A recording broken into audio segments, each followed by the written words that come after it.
Furniture showroom Mandya. ನಮ್ಮಲ್ಲಿ ಎಲ್ಲ ರೀತಿಯ ವುಡನ್ ಮತ್ತು ಸ್ಟೀಲ್ ಫರ್ನಿಚರ್ಗಳು ದೊರೆಯಲಿದೆ. ಬೆಡ್ರೂಮ್ ಸೆಟ್ಗಳು, ವಾರ್ಡ್ರೋಬ್ಗಳು, ಡೈನಿಂಗ್ ಸೆಟ್ಗಳು, ಸೋಫಾಗಳು, ಸ್ಟಡಿ ಟೇಬಲ್ಗಳು, ಕಚೇರಿ ಪೀಠೋಪಕರಣಗಳನ್ನು ಒಳಗೊಂಡಂತೆ ಸಾಂಪ್ರದಾಯಿಕ ಮತ್ತು ಆಧುನಿಕ ಉನ್ನತ ಗುಣಮಟ್ಟದ ವಿನ್ಯಾಸಗಳ ಶ್ರೇಣಿಯನ್ನ ನೀಡುತ್ತದೆ. ರೆಡಿಮೇಡ್ ಮತ್ತು ಕಸ್ಟಮ್ ಪೀಠೋಪಕರಣಗಳ ಆಯ್ಕೆಗಳು ಕೈಗೆಟಕುವ ಬೆಲೆಯಲ್ಲಿ ಲಭ್ಯವಿದೆ. ಗುಣಮಟ್ಟಕ್ಕೆ ಹೆಸರುವಾಸಿಯಾಗಿರುವ ಎಎಂ ಫರ್ನಿಚರ್ ಶೋರೂಮ್ನಲ್ಲಿ ಮನೆ, ಕಚೇರಿ, ಶಾಲಾ ಕಾಲೇಜುಗಳು ಮತ್ತು ಪೂಜಾ ಸ್ಥಳಗಳಿಗೆ ಪೀಠೋಪಕರಣಗಳು ಮತ್ತು ಆಂತರಿಕ ವಸ್ತುಗಳನ್ನು ಸ್ಪರ್ಧಾತ್ಮಕ ಬೆಲೆಯಲ್ಲಿ ನೀಡಲಾಗುತ್ತೆ.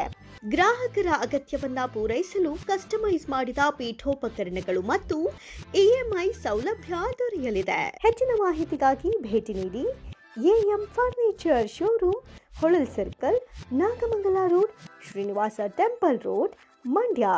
ದೂರವಾಣಿ ಸಂಖ್ಯೆ 9906222012 ಮತ್ತು 7019954294.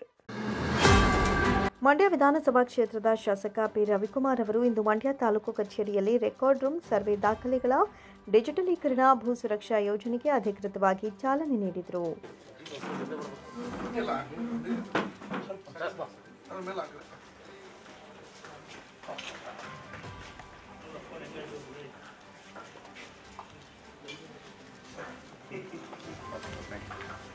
ಚಾಲನೆ ನೀಡಿ ಮಾತನಾಡಿದ ಅವರು, ರೈತರು ತಮ್ಮ ಭೂಮಿ ದಾಖಲಾತಿಗಳನ್ನು ಕಳೆದುಕೊಂಡು ಮತ್ತೆ ಪಡೆಯಲು ತಹಸೀಲ್ದಾರ್ ಕಚೇರಿಗಳಿಗೆ ತಿಂಗಳುಗಟ್ಟಲೆ ತಿರುಗಿದ್ರೂ ದಾಖಲಾತಿ ದೊರೆತಾ ಇರಲಿಲ್ಲ. 40 ರಿಂದ 50 ವರ್ಷದ ಹಳೆಯ ಭೂ ದಾಖಲೆಗಳ ಪತ್ರದ ಕಾಗದ ಹಳೆಯದಾಗಿ ಹರಿದು ಹೋಗಿ ತನ್ನ ಅಸ್ತಿತ್ವವನ್ನು ಕಳೆದುಕೊಳ್ತಾ ಇತ್ತು. ಇದನ್ನು ಚಿಂತಿಸಿ ದಾಖಲೆಗಳನ್ನು ಡಿಜಿಟಲೀಕರಣ ಮಾಡೋದ್ರಿಂದ ರೈತರು ಹಾಗೂ ಸಾರ್ವಜನಿಕರಿಗೆ ಅವರಿಗೆ ಬೇಕಾದ ಸಮಯದಲ್ಲಿ ದಾಖಲೆಗಳ ಪ್ರಿಂಟ್ಗಳನ್ನು ನೀಡಬಹುದು ಎಂದರು. ರೈತರಿಗೆ ಸಮಸ್ಯೆಗಳನ್ನು ಪರಿಹರಿಸಲು ಕಂದಾಯ ಇಲಾಖೆಯಲ್ಲಿ ಡಿಜಿಟಲೀಕರಣದ ವ್ಯವಸ್ಥೆಯನ್ನು ಕಲ್ಪಿಸಲಾಗಿದೆ. ಇಲ್ಲಿಯ ತನಕ ಕಂದಾಯ ಇಲಾಖೆಯಲ್ಲಿ ನೋಂದಣಿಯಾಗಿರುವ ಎಲ್ಲ ಭೂಮಿ ದಾಖಲಾತಿಗಳನ್ನು ಸ್ಕ್ಯಾನ್ ಮಾಡಿ ಕ್ಲೌಡ್ನಲ್ಲಿ ಸಂಸ್ಕರಿಸಲಾಗುವ ಯೋಜನೆ ಇದಾಗಿದೆ ಎಂದರು. ಭೂ ಸುರಕ್ಷಾ ಎಂಬ ಅಪ್ಲಿಕೇಶನ್ನಲ್ಲಿ ನಿಮ್ಮ ಭೂ ದಾಖಲೆಯ ಸಂಖ್ಯೆಯನ್ನು ನೀಡಿದರೆ ಸಾಕು, 1 ನಿಮಿಷದಲ್ಲಿ ನಿಮ್ಮ ಭೂ ದಾಖಲಾತಿ ಪತ್ರಗಳನ್ನು ನೀಡುವ ಕ್ರಾಂತಿಕಾರಿ ಯೋಜನೆಯನ್ನ ಸರ್ಕಾರ ಮಾಡಿದೆ. ಇಂದು ಡಿಜಿಟಲೀಕರಣ ಯೋಜನೆಗೆ ಅಧಿಕೃತವಾಗಿ ಚಾಲನೆ ನೀಡಿರುವುದು ಸಂತಸದ ವಿಷಯ ಅಂತ ಹರ್ಷ ವ್ಯಕ್ತಪಡಿಸಿದರು.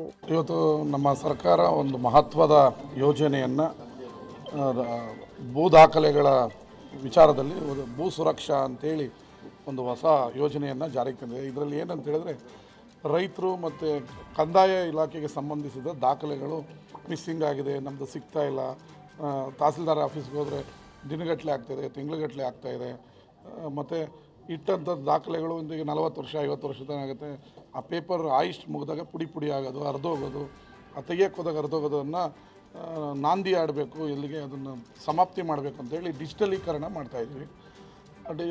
ಎಲ್ಲ ಇಲ್ಲಿವರೆಗೂ ಎಷ್ಟಿದೆ ಡಾಕ್ಯುಮೆಂಟ್ಸು ಅಷ್ಟನ್ನು ಸ್ಕ್ಯಾನ್ ಮಾಡಿ ಅದನ್ನು ಐಕ್ಲೌಡಲ್ಲಿ ಅಪ್ಲೋಡ್ ಮಾಡಿ ಭೂ ಸುರಕ್ಷಾ ಅನ್ನೋ ಆ್ಯಪಲ್ಲಿ ನೀವು ನೆಕ್ಸ್ಟ್ ಬಂದು ಆ ಫೈಲ್ ನಂಬರ್ ಹೇಳಿದ್ರೆ ಇಲ್ಲ ಆ ಕೇಸ್ ನಂಬರ್ ಹೇಳಿದ್ರೆ 1 ಮಿನಿಟಲ್ಲಿ ನಿಮಗೆ ದಾಖಲೆಗಳನ್ನು ಕೊಡುವಂಥ ಒಂದು ಕ್ರಾಂತಿಕಾರಿ ಯೋಜನೆಯನ್ನು ನಮ್ಮ ಸರ್ಕಾರ ಸನ್ಮಾನ್ಯ ಮುಖ್ಯಮಂತ್ರಿಗಳಾದ ಸಿದ್ದರಾಮಯ್ಯನವರು, ಡಿ ಕೆ ಶಿವಕುಮಾರ್ ಮತ್ತು ಕಂದಾಯ ಸಚಿವರಾದ ಕೃಷ್ಣ ಬೈರೇಗೌಡರು ಇದನ್ನು ಜಾರಿಗೆ ತಂದಿದ್ದಾರೆ.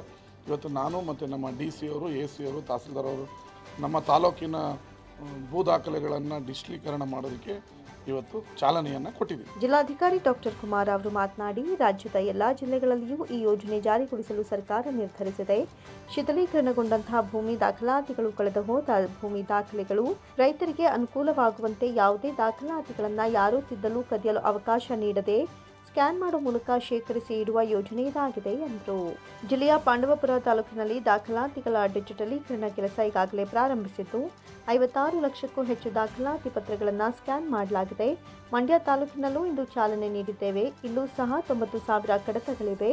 45 ಲಕ್ಷಕ್ಕೂ ಹೆಚ್ಚು ದಾಖಲಾತಿ ಪತ್ರಗಳಿವೆ. ಮುಂದಿನ 1 ವರ್ಷದೊಳಗೆ ಎಲ್ಲವನ್ನ ಸ್ಕ್ಯಾನ್ ಮಾಡಿ ಡಿಜಿಟಲೀಕರಿಸುತ್ತೇವೆ ಅಂತ ತಿಳಿಸಿದರು. ಕರ್ನಾಟಕ ರಾಜ್ಯಾದ್ಯಂತ ಎಲ್ಲ ತಾಲೂಕುಗಳಲ್ಲೂ ಕೂಡ ಈ ಒಂದು ಭೂ ಸುರಕ್ಷಾ ಯೋಜನೆಯನ್ನು ಜಾರಿಗೆಗೊಳಿಸ್ತಾ ಇದ್ದೀವಿ. ಇದರ ಉದ್ದೇಶ ಇಷ್ಟೇ, ಹಳೆಯದಾಗಿರ್ತಕ್ಕಂಥ ಮತ್ತು ಶಿಥಿಲವಾಗಿರುವಂಥ ಎಲ್ಲ ದಾಖಲೆಗಳನ್ನು ಸುರಕ್ಷಿತವಾಗಿ ಇಡಬೇಕು, ಭದ್ರವಾಗಿ ಇಡಬೇಕು, ಮತ್ತು ಜನರಿಗೆ ಬೇಕಾದಾಗ ಶೀಘ್ರವಾಗಿ ದೊರಕಬೇಕು. ಮತ್ತು ಯಾವುದೇ ದಾಖಲೆಗಳನ್ನು ಕೂಡ ತಿದ್ದಲಿಕ್ಕೆ ಅಥವಾ ಟ್ಯಾಂಪರ್ ಮಾಡಲಿಕ್ಕೆ ಅಥವಾ ಕದಿಲಿಕ್ಕೆ ಅವಕಾಶ ಆಗೋದಿಲ್ಲ. ಹಾಗಾಗಿ ಎಲ್ಲ ದಾಖಲೆಗಳನ್ನು ಕೂಡ ನಾವು ಸ್ಕ್ಯಾನ್ ಮಾಡಿ ಅದನ್ನು ಪ್ರಿಸರ್ವ್ ಮಾಡಿ ಇಟ್ಕೊಳ್ಳಿಕ್ಕೆ ಇದೊಂದು ಒಳ್ಳೆಯ ಸೂಕ್ತವಾದಂಥ ಅವಕಾಶ ಆಗಿದೆ. ಇದರ ಉದ್ದೇಶ ಎಷ್ಟು, ಈಗೆಲ್ಲ ನಾವು ಡಿಜಿಟಲ್ ಯುಗದಲ್ಲಿ ಬದುಕ್ತಾ ಇದ್ದೇವೆ. ಹಾಗಾಗಿ ಡಿಜಿಟಲ್ಕರಣ ಮಾಡಿದ ದಾಖಲೆಗಳು ಯಾರೂ ಕೂಡ ಅದನ್ನು ಕದಿಲಿಕ್ಕೆ ಅವಕಾಶ ಆಗೋದಿಲ್ಲ ಮತ್ತು ತಿದ್ದಲಿಕ್ಕೆ ಅವಕಾಶ ಆಗೋದಿಲ್ಲ, ಸುಭದ್ರವಾಗಿ ಇಡ್ಬೋದು ಅನ್ನುವಂಥ ಉದ್ದೇಶವನ್ನು ಇಟ್ಕೊಂಡು ಮಾಡ್ತಾ ಇರ್ತಕ್ಕಂಥದ್ದು. ನಮ್ಮ ಮಂಡ್ಯ ಜಿಲ್ಲೆಯಲ್ಲಿ ಈಗಾಗಲೇ ನಾವು ಪಾಂಡವಪುರ ತಾಲೂಕಿನಲ್ಲಿ ಪೈಲಟಾಗಿ ತೆಗೆದುಕೊಂಡು ಸುಮಾರು 56 ಲಕ್ಷಕ್ಕೂ ಹೆಚ್ಚು ಪೇಜ್ಗಳನ್ನು ಈಗಾಗಲೇ ಸ್ಕ್ಯಾನಿಂಗ್ ಮಾಡಿದ್ದೇವೆ. ಮಂಡ್ಯ ತಾಲೂಕಿನಲ್ಲಿ ಇವತ್ತಿನಿಂದ ಪ್ರಾರಂಭ ಮಾಡ್ತಿದ್ದೇವೆ. ಇಲ್ಲೂ ಕೂಡ ಸುಮಾರು 90,000 ಕಡತಗಳಿದೆ, 45 ಲಕ್ಷಕ್ಕೂ ಹೆಚ್ಚು ಪೇಜ್ಗಳಿದೆ. ಸರಿಸುಮಾರು 1 ವರ್ಷದ ಒಳಗಡೆ ಎಲ್ಲ ಕಡತಗಳನ್ನು ಕೂಡ ಸ್ಕ್ಯಾನ್ ಮಾಡಿ ನಾವು ಟೆಕ್ಸ್ಟೈಲ್ ಡೇಟಾದಲ್ಲಿ ಪ್ರಿಸರ್ವ್ ಮಾಡಿ ಇಡಲಿಕ್ಕೆ ಇವತ್ತಿನಿಂದ ಕ್ರಮವನ್ನು ಕೈಗೊಳ್ತೇವೆ. ಕಾರ್ಯಕ್ರಮದಲ್ಲಿ ಉಪವಿಭಾಗಾಧಿಕಾರಿ ಶಿವಮೂರ್ತಿ, ಮಂಡ್ಯ ತಹಸೀಲ್ದಾರ್ ಡಾಕ್ಟರ್ ಶಿವಕುಮಾರ ಬಿರಾದರ್ ಹಾಗೂ ಇನ್ನಿತರ ಅಧಿಕಾರಿಗಳು ಉಪಸ್ಥಿತರಿದ್ದರು. ಮಳವಳ್ಳಿ ತಾಲೂಕಿನ ನ್ಯಾಯಾಲಯದ ಆವರಣದಲ್ಲಿ ದಿನಚರಿ ಹಾಗೂ ಡೈರಿ ಬಿಡುಗಡೆ ಮಾಡುವ ವೇಳೆ ಹೈಕೋರ್ಟ್ ನ್ಯಾಯಮೂರ್ತಿ ಟಿ.ಜಿ. ಶಿವಶಂಕರೇಗೌಡ ನರೇಂದ್ರ ಸ್ವಾಮಿ ಅವರಿಗೆ ಸಚಿವ ಸ್ಥಾನ ಸಿಗಲು ಹರಕೆ ಹೊತ್ತಿಕೊಂಡಿರುವುದಾಗಿ ಹೇಳಿದ್ದು, ಅವರು ನ್ಯಾಯಮೂರ್ತಿಗಳೇ ಅಥವಾ ರಾಜಕಾರಣಿಗಳ ಕೈಯಾಳುಗಳೇ ಅಂತ ಮಾಜಿ ಶಾಸಕ ಕೆ ಅನ್ನದಾನಿ ಪ್ರಶ್ನೆ ಮಾಡಿದರು. ಸುದ್ದಿಗೋಷ್ಠಿಯಲ್ಲಿ ಮಾತನಾಡಿದ ಅವರು, ಜನಸಾಮಾನ್ಯರಿಗೆ ನ್ಯಾಯ ಒದಗಿಸುವ ನ್ಯಾಯಾಧೀಶರು ಗೌಪ್ಯತೆ ಕಾಪಾಡುವ ಬದಲಿಗೆ ರಾಜಕಾರಣಿಗಳ ಬೆಂಬಲಿಗರೇ ಎನ್ನುವಂಥ ಅನುಮಾನ ಮೂಡುವಂತೆ ವರ್ತಿಸುತ್ತಿದ್ದಾರೆ ಅಂತ ಖಂಡಿಸಿದರು. ವೇದಿಕೆಯೊಂದರಲ್ಲಿ ಓರ್ವ ರಾಜಕಾರಣಿಗೆ ಸಚಿವ ಸ್ಥಾನ ಲಭಿಸಲಿ ಅಂತ ದೇವರಲ್ಲಿ ಹರಕೆ ಹೊತ್ತಿರುವುದಾಗಿ ಹೇಳಿರುವ ಅವರು, ಸಚಿವ ಚಲುವರಾಯಸ್ವಾಮಿ ಅವರಲ್ಲಿಯೂ ಮನವಿ ಮಾಡುವುದಾಗಿ ತಿಳಿಸಿದ್ದಾರೆ. ರಾಜಕಾರಣಿಗಳಿಗಿಂತ ಒಂದು ಕೈ ಹೆಚ್ಚಾಗಿ ಭಾಷಣ ಮಾಡುವ ವಿಡಿಯೋ ಸಮೇತ ರಾಷ್ಟ್ರಪತಿಗಳು, ರಾಜ್ಯಪಾಲರು ಹಾಗೂ ಹೈಕೋರ್ಟ್ ಮುಖ್ಯ ನ್ಯಾಯಮೂರ್ತಿಗಳಿಗೆ ದೂರು ನೀಡಲಾಗುವುದು.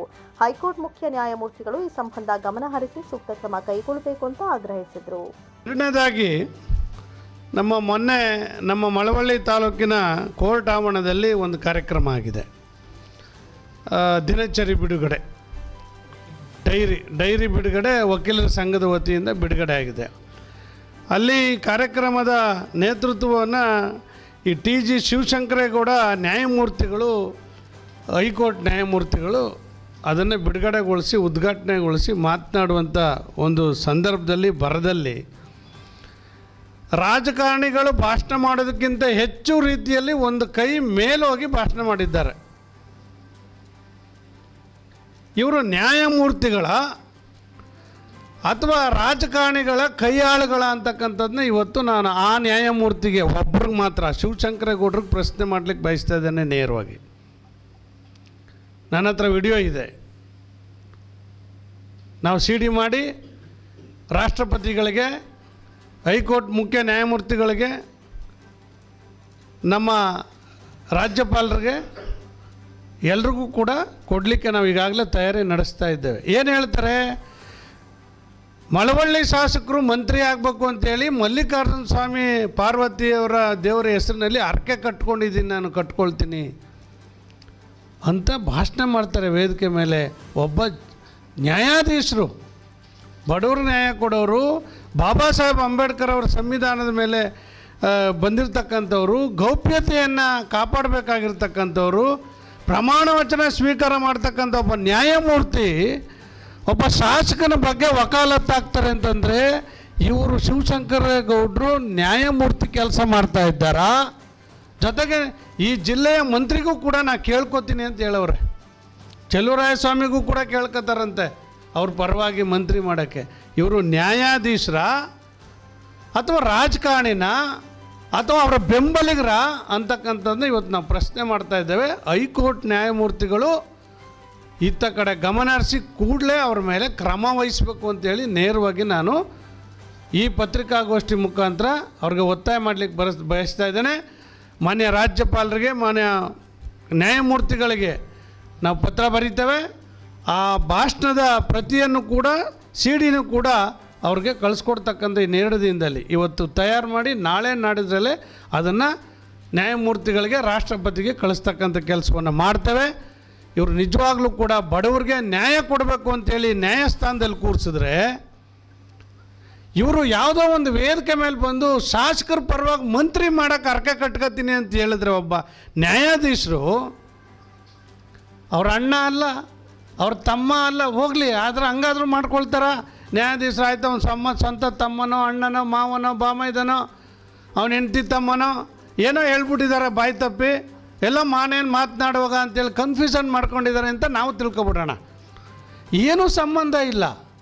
ಇವ್ರಿಗೂ ಏನೂ ಕನೆಕ್ಷನೇ ಇಲ್ಲ. ಅವ್ರ ನ್ಯಾಯಮೂರ್ತಿಗಳು, ಇವರು ಶಾಸಕರನ್ನು ಕೂರಿಸ್ಕೊಂಡು ವೇದಿಕೆ ಮೇಲೆ ಪಕ್ಕದಲ್ಲಿ ನ್ಯಾಯಮೂರ್ತಿಗಳು ಈ ರೀತಿ ಹೈಕೋರ್ಟ್ ನ್ಯಾಯಮೂರ್ತಿಗಳು ಹಿಂಗೆ ಮಾತಾಡ್ತಾರೆ ಅಂತಂದರೆ, ಬಾಬಾ ಸಾಹೇಬ್ ಅಂಬೇಡ್ಕರ್ ಸಂವಿಧಾನಕ್ಕೆ ಬೆಲೆ ಕೊಡ್ತಕ್ಕಂಥ ಇವರು ನ್ಯಾಯಾಧೀಶರೇ, ಗೌಪ್ಯತೆ ಕಾಪಾಡುವಂಥವ್ರೆ.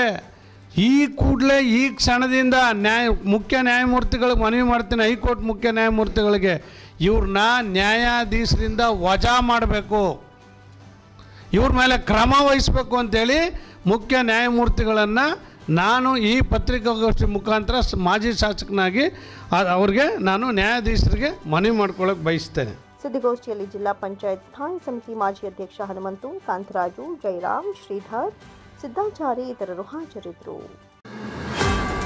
ಬೆಂಗಳೂರು ಮೈಸೂರು ರಾಷ್ಟ್ರೀಯ ಹೆದ್ದಾರಿಯ ಸರ್ವಿಸ್ ರಸ್ತೆಯ ಅಧ್ವಾನ ಕುರಿತು ಕ್ರಮ ವಹಿಸುವಂತೆ ಹಳೆ ಬೂದನೂರು ಗ್ರಾಮಸ್ಥರು ಶಾಸಕ ಪಿ ರವಿಕುಮಾರ್ ಗೌಡ ಗಣಿಗ ನೇತೃತ್ವದ ತಂಡವನ್ನು ತರಾಟೆಗೆ ತೆಗೆದುಕೊಂಡ ಪ್ರಸಂಗ ಜರುಗಿತು.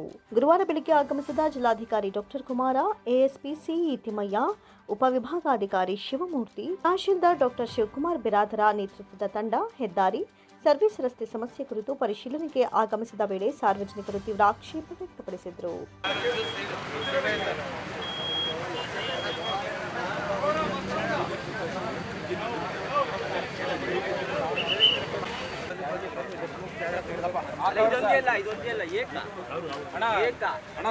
ನೀವು ಫೋನ್ ಮಾಡಿ ಹೇಳಿದ್ರೆ ಮಾತ್ರ ಹಾಕೋದವರು ಎಲ್ಲರೂ ಹಾಕೋದಿಲ್ಲ. ಲೈಟ್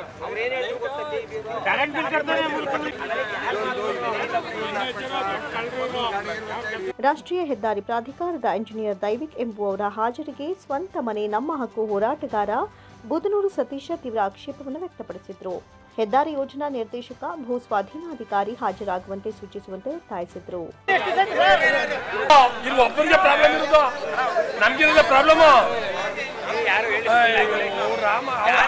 ಅವ್ರು ಕೇಳ್ತಾರೇನು, ಒಬ್ಬನೇ ಹೇಳ್ಬೇಡಿ, ಎಲ್ಲರೂ 4-5 ಜನ ಹೇಳಿ ಅಂತ.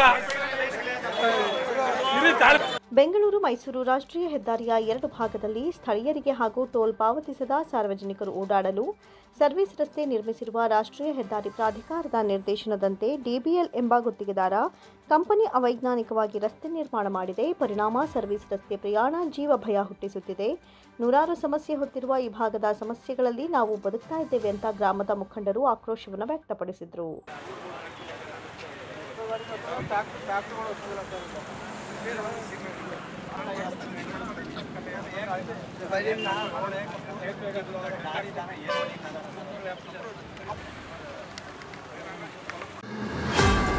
ಮದ್ದೂರು ತಾಲೂಕಿನ ಆತಗೂರು ಹೋಬಳಿಯ ಚಾಕನಕೆರೆಗೆ ಜನವರಿ 10ರಂದು ಬೆಳಗ್ಗೆ 10 ಗಂಟೆಗೆ ಕೇಂದ್ರ ಸಚಿವ ಎಚ್ ಡಿ ಕುಮಾರಸ್ವಾಮಿ ಅವರಿಂದ ಬಾಗಿನ ಅರ್ಪಣೆ ಹಾಗೂ ಪ್ರಗತಿಪರ ರೈತರಿಗೆ ಸನ್ಮಾನ ಕಾರ್ಯಕ್ರಮವನ್ನು ಹಮ್ಮಿಕೊಳ್ಳಲಾಗಿದೆ ಅಂತ ಮಾಜಿ ಸಚಿವ ಡಿಸಿ ತಮ್ಮಣ್ಣ ತಿಳಿಸಿದರು. ಪಟ್ಟಣದ ಜೆಡಿಎಸ್ ಕಚೇರಿಯಲ್ಲಿ ನಡೆದ ಪೂರ್ವಭಾವಿ ಸಭೆಯ ಅಧ್ಯಕ್ಷತೆಯನ್ನು ವಹಿಸಿ ಅವರು ಮಾತನಾಡಿದರು. ಚಾಕನಕೆರೆ ಹಲವಾರು ವರ್ಷಗಳ ನಂತರ ತುಂಬಿರುವ ಹಿನ್ನೆಲೆಯಲ್ಲಿ ಕೆರೆಗೆ ಎಚ್ ಡಿ ಕುಮಾರಸ್ವಾಮಿ ಬಾಗಿನ ಅರ್ಪಿಸಲಿದ್ದಾರೆ ಹಾಗೂ ಮಲ್ಲನಕುಪ್ಪೆ ಗ್ರಾಮದಲ್ಲಿ ಪ್ರಗತಿಪರ ರೈತ ಮಹಿಳೆಗೆ ಹಾಗೂ ಪ್ರಗತಿಪರ ರೈತರಿಗೆ ಅಭಿನಂದನಾ ಕಾರ್ಯಕ್ರಮವನ್ನು ಹಮ್ಮಿಕೊಂಡಿದ್ದು ಅಂದಾಜು 5,000 ಜನ ಸೇರುವ ನಿರೀಕ್ಷೆ ಇದೆ ಎಂದು ತಿಳಿಸಿದರು. ಕೇಂದ್ರ ಸಚಿವ ಎಚ್ ಡಿ ಕುಮಾರಸ್ವಾಮಿ ಅವರು ಆಗಮಿಸ್ತಾ ಇರುವಂತಹ ಹಿನ್ನೆಲೆಯಲ್ಲಿ ಹಾಗೂ ಸಂಸದರಾದ ನಂತರ ತಾಲೂಕಿನಲ್ಲಿ ಅವರದ್ದು ಇದೇ ಮೊದಲ ಕಾರ್ಯಕ್ರಮವಾಗಿರುವುದರಿಂದ ಜೆಡಿಎಸ್ ಕಾರ್ಯಕರ್ತರು, ಮುಖಂಡರು ಹಾಗೂ ತಾಲೂಕಿನ ಜನರು ಹೆಚ್ಚಿನ ಸಂಖ್ಯೆಯಲ್ಲಿ ಆಗಮಿಸಿ ಕಾರ್ಯಕ್ರಮವನ್ನು ಯಶಸ್ವಿಗೊಳಿಸಬೇಕು ಅಂತ ಮನವಿ ಮಾಡಿದರು. ಇದೇ ತಿಂಗಳು 10ನೇ ತಾರೀಕು ಆತ್ಮೂರು ಹೋಬಳಿ ಚಾಕನಕೆರೆ ಗ್ರಾಮದ ಕೆರೆಗೆ ಬಾಗಿನ ಅರ್ಪಿಸುವಂಥ ಕಾರ್ಯಕ್ರಮ ಹಾಗೂ ಕುಮಾರಸ್ವಾಮಿ ಅವರು ಲೋಕಸಭಾ ಸದಸ್ಯರಾದ ಮೇಲೆ ಮದ್ದೂರು ತಾಲೂಕಿನಲ್ಲಿ ಯಾವುದೇ ಕಾರ್ಯಕ್ರಮ ಹಮ್ಮಿಕೊಂಡಿರಲಿಲ್ಲ. ಈ ಕಾರ್ಯಕ್ರಮದಲ್ಲಿ ರೈತ ಮಹಿಳೆಯರು ಮತ್ತು ಪ್ರಗತಿಪರ ರೈತರಿಗೆ ಸನ್ಮಾನ ಮಾಡುವಂಥ ಒಂದು ಕಾರ್ಯಕ್ರಮವನ್ನು ಹಮ್ಮಿಕೊಂಡು ವೇದಿಕೆ ಕಾರ್ಯಕ್ರಮವನ್ನು ಕೂಡ ದಿವಸ ಮಲ್ಲನಕುಪ್ಪೆ ಗ್ರಾಮದಲ್ಲಿ ಹಮ್ಮಿಕೊಳ್ಳಲಾಗಿದೆ. ಅದರಿಂದ JDS ಪಕ್ಷದ ಎಲ್ಲ ಮುಖಂಡರುಗಳು, ಕಾರ್ಯಕರ್ತರು, ಅಭಿಮಾನಿಗಳು ಅಧಿಕ ಸಂಖ್ಯೆಯಲ್ಲಿ ಬಂದು ಆವತ್ತಿನ ದಿವಸ 10 ಜನವರಿ 2ನೇ ತಾರೀಕು ಶುಕ್ರವಾರ ದಿವಸ ಭಾಗವಹಿಸಬೇಕು ಅಂತೇಳಿ ಎಲ್ಲರಿಗೂ ಕೂಡ ನಾನು ಮನವಿ ಮಾಡ್ತೇನೆ. ಕೆಆರ್ಎಸ್ ಅಣೆಕಟ್ಟೆಯಿಂದ ಕಟ್ಟು ಪದ್ಧತಿಯಲ್ಲಿ ಈ ಹಿಂದಿನಂತೆಯೇ ನೀರು ಹರಿಸುವ ಮೂಲಕ ರೈತರಿಗೆ ಅನುಕೂಲ ಕಲ್ಪಿಸಬೇಕು. ವಿಶ್ವೇಶ್ವರಯ್ಯ ನಾಲೆ ಆಧುನೀಕರಣದ ನೆಪದಲ್ಲಿ ಬೆಳೆಗಳಿಗೆ ನೀರು ಕೊಡದೆ ಇರಬಾರದೆಂದು ಜಿಲ್ಲಾಡಳಿತಕ್ಕೆ ಆಗ್ರಹ ಮಾಡಿದರು. ಯಾಕಂದರೆ ಈ ಬಾರಿ ಇಲ್ಲಿವರೆಗೂ ಕೂಡ 124 ಕಡೆ ನೀರು ಅಂತ ಇದು ಪ್ರಥಮ ಬಾರಿ ಕೆಆರ್ಎಸ್ 3 ಬಾರಿ ಪೂರ್ತಿ ತುಂಬಿದೆ. ಅದರಿಂದ ರೈತರಿಗೂ ನೀರು ಕೇಳ್ತಾ ಇದ್ದಾರೆ, ನೀರು ಕೊಡಬೇಕು. ಇದೂ ಕಟ್ಟು ಪದ್ಧತಿನೇ. ಹಿಂದೆ 15 ದಿವಸ ಆಪ್ ಆ್ಯಂಡ್ ಡೌನ್ ಸಿಸ್ಟಮ್ ಇತ್ತು. 15 ದಿವಸ ನೀರು ಕೊಟ್ಟು 15 ದಿವಸ ನೀರು ನಿಲ್ಲಿಸುವಂಥ ಪದ್ಧತಿನಲ್ಲೇ ನೀರು ಕೊಡ್ತಾ ಇದ್ದಿದ್ದು. ಇವಾಗ 18 ದಿವಸ ಕೊಡ್ತೀವಿ ಅಂತ ಹೇಳಿದ್ದಾರೆ. ನೀರು ಜಾಸ್ತಿ ಇದೆ, ಕೊಟ್ಟು ಸ್ವಲ್ಪ ವ್ಯವಸ್ಥೆ ಬಂತೀವ ಇದೇನು ಬೆಳೆ ಹಾಕುವಂಥ ಸಂದರ್ಭ ಕೊಟ್ಟು. ಕೇಂದ್ರ ಸಚಿವ ಎಚ್.ಡಿ. ಕುಮಾರಸ್ವಾಮಿ ಅವರು ಕೇಂದ್ರ ಸಚಿವರಾಗಿ ಕೆಲಸ ಮಾಡದೆ ಅನಗತ್ಯವಾಗಿ ಕಾಲಹರಣ ಮಾಡುತ್ತಿದ್ದಾರೆ ಅಂತ ಶಾಸಕ ಕೆಎಂ ಉದಯ್ ಹೇಳಿಕೆ ನೀಡಿದ್ದಾರೆ ಎಂಬ ಬಗ್ಗೆ ಪತ್ರಕರ್ತರು ಕೇಳಿದ ಪ್ರಶ್ನೆಗೆ ಮಾಜಿ ಸಚಿವ ಡಿ.ಸಿ. ತಮ್ಮಣ್ಣ ಮಾತನಾಡಿ, ಕುಮಾರಸ್ವಾಮಿ ಅವರು 2 ಬಾರಿ ಮುಖ್ಯಮಂತ್ರಿಯಾಗಿ ಹಲವಾರು ಜನಪರ ಕಾರ್ಯಕ್ರಮಗಳನ್ನು ನೀಡಿದ್ದಾರೆ. ಅವರಿಗೆ ತಮ್ಮ ಕೆಲಸವನ್ನು ಹೇಗೆ ಮಾಡಬೇಕೆಂಬುದು ತಿಳಿದಿದೆ. ಅವರು ಅನಗತ್ಯವಾಗಿ ಎಂದಿಗೂ ಕಾಲಹರಣ ಮಾಡುವುದಿಲ್ಲ. ನಿರಂತರವಾಗಿ ಜನಪರವಾಗಿ ಕೆಲಸ ಮಾಡಿಕೊಂಡು ಬರ್ತಿದ್ದಾರೆ. ಈ ಬಗ್ಗೆ ಯಾರೂ ಕೂಡ ಸರ್ಟಿಫಿಕೇಟ್ ಕೊಡಬೇಕಾಗಿಲ್ಲ ಅಂತ ಶಾಸಕ ಕೆಎಂ ಉದಯ್ ಅವರಿಗೆ ಟಾಂಗ್ ನೀಡಿದರು. ವೈಯಕ್ತಿಕ ಅಭಿಪ್ರಾಯ ಯಾರು ಏನು ಬೇಕಾದರೂ ತಿಳಿಸುವಂಥ ಸ್ವಾತಂತ್ರ್ಯ ಇದೆ, ಮಾಡ್ತಾರೆ. ಅದಕ್ಕೆ ಕುಮಾರಸ್ವಾಮಿ ಅವರು ರಾಜ್ಯ ಮುಖ್ಯಮಂತ್ರಿಗಳಾಗಿದ್ದವರು 2 ಬಾರಿ, ಕೇಂದ್ರ ಸಚಿವರಾಗಿದ್ದಾರೆ. ಏನು ಮಾಡಬೇಕು ಅಂತ ಅವ್ರ ಗೊತ್ತಿದೆ, ಅದು ಮಾಡ್ತಾರೆ. ಅವ್ರ ಮಟ್ಟಕ್ಕೆ ತಿಳಿದು ಟೀಕೆ ಮಾಡುವ ಅಭ್ಯಾಸ ನಮಗಿಲ್ಲ. ನಮ್ಮದೇನು ಆಡಿ ತೋರಿಸೋದಕ್ಕಿಂತ ಮಾಡಿ ತೋರಿಸೋದು. ನಾವು ಆಡಿ ತೋರಿಸೋದಕ್ಕಿಂತ ಮಾಡಿ ತೋರಿಸುವಂಥವ್ರು. ಅದರಿಂದ ನಾವು ಅದಕ್ಕಿಂತ ಹೆಚ್ಚೇನು ನಾನು ಹೇಳಬೇಕು ಬಯಸೋದಿಲ್ಲ. ಜೆಡಿಎಸ್ ರಾಜ್ಯ ಪ್ರಧಾನ ಕಾರ್ಯದರ್ಶಿ ಬಿಳಿಯಪ್ಪ, ಡಿ.ಸಿ. ತಮ್ಮಣ್ಣ, ಅಭಿಮಾನಿಗಳ ಬಳಗದ ಅಧ್ಯಕ್ಷ ಹೊಸಕೆರೆ ಪ್ರಸನ್ನ, ಮುಖಂಡರಾದ ಕೆಟಿ ರಾಜಣ್ಣ, ದೇವರಾಜು, ಉಮೇಶ್, ಚಂದ್ರಹಾಸ್, ಶಿವಲಿಂಗ ಹಾಜರಿದ್ದರು. ಮಂಡ್ಯ ಜಿಲ್ಲೆಯಲ್ಲಿ ಅಖಿಲ ಭಾರತ ಸಾಹಿತ್ಯ ಸಮ್ಮೇಳನದ ಆರಂಭದಿಂದಲೂ ವಿವಾದಾತ್ಮಕ ಹೇಳಿಕೆಗಳನ್ನು ನೀಡಿದ್ದ ಕಸಾಪ ರಾಜ್ಯಾಧ್ಯಕ್ಷ ಡಾಕ್ಟರ್ ಮಹೇಶ್ ಜೋಶಿ ಅವರು ಜಿಲ್ಲೆಯ ಸಾಹಿತಿಗಳ ನಡುವೆ ಬಿರುಕು ಮೂಡಿಸಿ ಸಾಹಿತ್ಯದ ಮನಸ್ಸುಗಳಲ್ಲಿ ಉಳಿದಿದ್ದಾರೆ ಅಂತ ರಾಷ್ಟ್ರೀಯ ಯುವ ಪ್ರಶಸ್ತಿ ಪುರಸ್ಕೃತ ಕಾರಸವಾಡಿ ಮಹದೇವು ಆರೋಪಿಸಿದರು. ಸುದ್ದಿಗೋಷ್ಠಿಯಲ್ಲಿ ಮಾತನಾಡಿದ ಅವರು, ಜಿಲ್ಲೆಯಲ್ಲಿ ಸಮ್ಮೇಳನ ಆರಂಭಕ್ಕೂ ಮುನ್ನವೇ ಹಾವೇರಿ ಸಮ್ಮೇಳನ ಮಾದರಿಯಂಥ ವಿವಾದ ಸೃಷ್ಟಿಸಿ 1974 ಮತ್ತು 1994ರಲ್ಲಿ ನಡೆದ ಸಮ್ಮೇಳನಕ್ಕೆ ದುಡಿದವರನ್ನ ಜಿಲ್ಲೆಯ ಮಾಜಿ ಅಧ್ಯಕ್ಷರುಗಳು ಸಾಹಿತಿಗಳನ್ನು ಅವಮಾನ ಮಾಡಿದ್ದಾರೆ ಅಂತ ದೂರಿದರು. ಹೀಗೆ ಸಮ್ಮೇಳನದ ಪ್ರಾರಂಭದಿಂದ ಅಂತ್ಯದವರೆಗೂ ಅವಾಂತರಗಳನ್ನು ಸೃಷ್ಟಿಸಿದ ಅವರು, ಸಮ್ಮೇಳನ ಮುಗಿದೊಡನೆ ಸಮ್ಮೇಳನಾಧ್ಯಕ್ಷರು ಮಂಡ್ಯದಲ್ಲಿರುವಾಗಲೇ ಜಿಲ್ಲೆಯಿಂದ ಕಾಲ್ಕಿತ್ತರು. ಅಲ್ಲದೆ ಜಿಲ್ಲಾಧ್ಯಕ್ಷರ ನೇಮಕ ಮಾಡಿ ಜಿಲ್ಲೆಯ ಸಾಹಿತಿಗಳು ನ್ಯಾಯಾಲಯದ ಮೆಟ್ಟಿಲೇರುವಂತೆ ಮಾಡಿದ್ರು ಅಂತ ಕಿಡಿಕಾರಿದರು. ಅದು ಸಾಲದೆಂಬಂತೆ ಪತ್ರಿಕೆಯಲ್ಲಿ ಜಿಲ್ಲೆಯ ಜನತೆಯಿಂದ ಅವಮಾನವಾಗದೆ ಸಮಸ್ಯೆಯನ್ನು ನೀಡಿದ್ದಾರೆ ಅಂತ ಬರೆದುಕೊಳ್ಳುವ ಮೂಲಕ ಮತ್ತೆ ಜಿಲ್ಲೆಗೆ ಅಪಮಾನವಾಗುವಂತೆ ಮಾಡಿದ್ದು. ಅವರು ಜಿಲ್ಲೆಗೆ ಆಗಮಿಸಿ ಸಮ್ಮೇಳನದ ಖರ್ಚು ವೆಚ್ಚಗಳ ಶ್ವೇತಪತ್ರ ಪ್ರಕಟಿಸಿ ತಾವು ಮಾಡಿದ ತಪ್ಪುಗಳಿಗೆ ಬಹಿರಂಗವಾಗಿ ಕ್ಷಮೆ ಯಾಚನೆ ಮಾಡಬೇಕು ಅಂತ ಆಗ್ರಹಿಸಿದರು. ಕಸಾಪ ರಾಜ್ಯಾಧ್ಯಕ್ಷರಂತ ಡಾಕ್ಟರ್ ಮಹೇಶ್ ಜೋಶಿ ಅವರು ಆ ಕ್ಷಣದಲ್ಲಿ ಸಮ್ಮೇಳನ ಅಧ್ಯಕ್ಷರು ಇನ್ನೂ ಮಂಡ್ಯದಲ್ಲಿದ್ದಾಗಲೇ ಕಾಲ್ಕಿತ್ತಂಥವ್ರು ಮಂಡ್ಯದಿಂದ ಬೆಂಗಳೂರಿನಲ್ಲಿ ಕೂತ್ಕೊಂಡು ಉದ್ದುದ್ದ ಕಸಾಪಕ್ಕೆ ಮಸಿ ಬೆಳೀತಕ್ಕಂಥ ಕೆಲಸ ಮಾಡಿದ್ದಾರೆ. ಮೊನ್ನೆ ನಮ್ಮ ವಿಜಯ ಕರ್ನಾಟಕದಲ್ಲಿ ಒಂದು ಲೇಖನವನ್ನು ಅವರೇ ಬರ್ಕೊಂಡಿದ್ದಾರೆ, ಒಡೆದ ಮನಗಳನ್ನು ಒಗ್ಗೂಡಿಸಿದ ಮಂಡ್ಯ ಸಾಹಿತ್ಯ ಸಮ್ಮೇಳನ ಅಂತ. ಡಾಕ್ಟರ್ ಜೋಶಿ ಅವರು ಮಾಡಿರ್ತಕ್ಕಂಥ ಒಂದೊಂದು ಅವಾಂತರಗಳನ್ನು ಮಂಡ್ಯ ಜಿಲ್ಲೆಯ ಸಮಸ್ತ ಜನರ ದೃಷ್ಟಿಯಿಂದ ನಾವೆಲ್ಲರೂ ಆ ಸಮ್ಮೇಳನಕ್ಕಾಗಿ ತೊಡಗಿಸ್ಕೊಂಡಂಥವರು ಭಾಳ ಸಂಯಮದಿಂದ ಕಾಯ್ತಾ ಇದ್ವಿ. ಆದರೆ ಆತ ಮಾಡೋ ತಪ್ಪುಗಳೆಲ್ಲವನ್ನು ಮಾಡಿ ನಂತರದಲ್ಲೂ ಕೂಡ ಇನ್ನೂ ಮಂಡ್ಯ ಜಿಲ್ಲೆಗೆ ಬಸಿ ಬೆಳೀತಕ್ಕಂಥ, ಮಂಡ್ಯ ಜಿಲ್ಲೆಯ ಸಾಹಿತ್ಯ ಮನಸ್ಸುಗಳಿಗೆ ಅಪಚಾರ ಮಾಡ್ತಕ್ಕಂಥ ಕೆಲಸವನ್ನು ಮುಂದುವರಿಸಿರೋ ಹಿನ್ನೆಲೆಯಲ್ಲಿ ಇವತ್ತು ಪತ್ರಿಕಾಗೋಷ್ಠಿಯಲ್ಲಿ ನಾವು ಅವ್ರ ಬಗ್ಗೆ ಮಾತನಾಡಬೇಕು ಅಂತೇಳಿ ನಾವು ಬಂದಿದ್ದೇವೆ. ಪ್ರಥಮತಃ ಆತ ಶುರು ಮಾಡಿದ್ದು ಮಂಡ್ಯ ಜಿಲ್ಲಾ ಪಂಚಾಯತ್ನ ಸಭಾಂಗಣದಲ್ಲಿ ಪೂರ್ವಭಾವಿ ಸಭೆ ನಡೀತದೆ. ಆ ದಿನ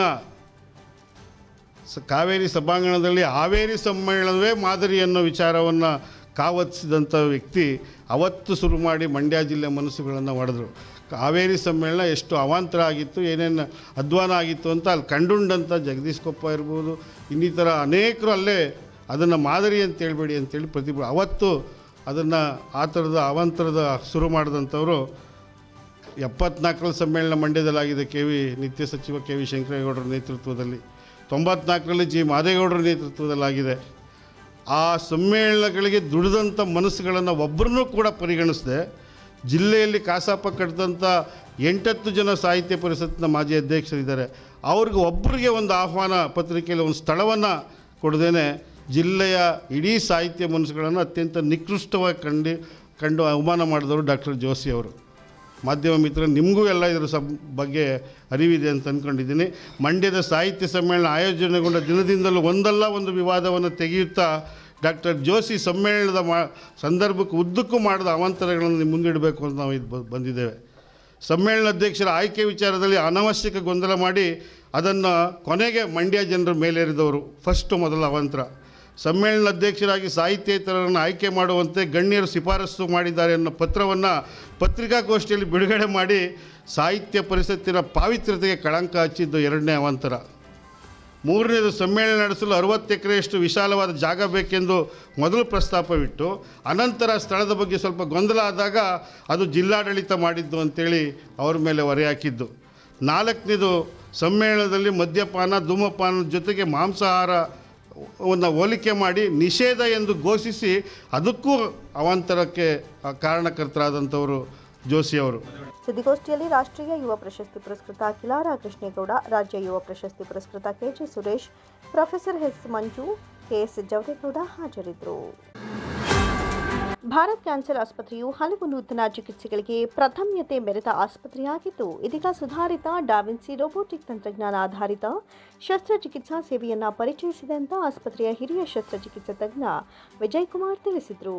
ಸುದ್ದಿಗೋಷ್ಠಿಯಲ್ಲಿ ಮಾತನಾಡಿದ ಅವರು, ರೋಬೋಟಿಕ್ ತಂತ್ರಜ್ಞಾನ ಆಧಾರಿತ ಶಸ್ತ್ರಚಿಕಿತ್ಸಾ ಸೇವೆಯನ್ನು ಪರಿಚಯಿಸಿ 2 ತಿಂಗಳಾಗಿದ್ದು, ಇಲ್ಲಿಯವರೆಗೆ 20 ಶಸ್ತ್ರಚಿಕಿತ್ಸೆಯನ್ನು ಯಶಸ್ವಿಯಾಗಿ ಮಾಡಲಾಗಿದೆ ಎಂದರು. ಬೆಂಗಳೂರು ಮತ್ತು ಮಂಗಳೂರಿನಲ್ಲಿ ಹೊರತುಪಡಿಸಿದರೆ ನಮ್ಮ ಭಾಗದಲ್ಲಿ ಸದರಿ ಸೇವಾ ವ್ಯವಸ್ಥೆ ಇರಲಿಲ್ಲ.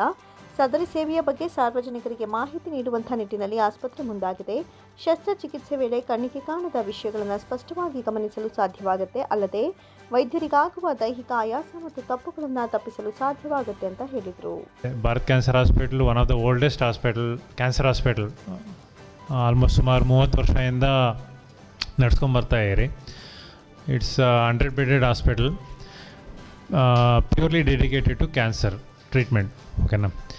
ಸೊ ಮೈಸೂರು ಅಲ್ದಿರೋ ಮಂಡ್ಯ, ಹಾಸನ್, ಚಾಮರಾಜನಗರ, ಮಡಿಕೇರಿ ಈ ಸುತ್ತಮುತ್ತ ಜಿಲ್ಲೆಗೆ ನಾವು ಸೇವೆ ಸಲ್ಲಿಸ್ತಾ ಇರಿ.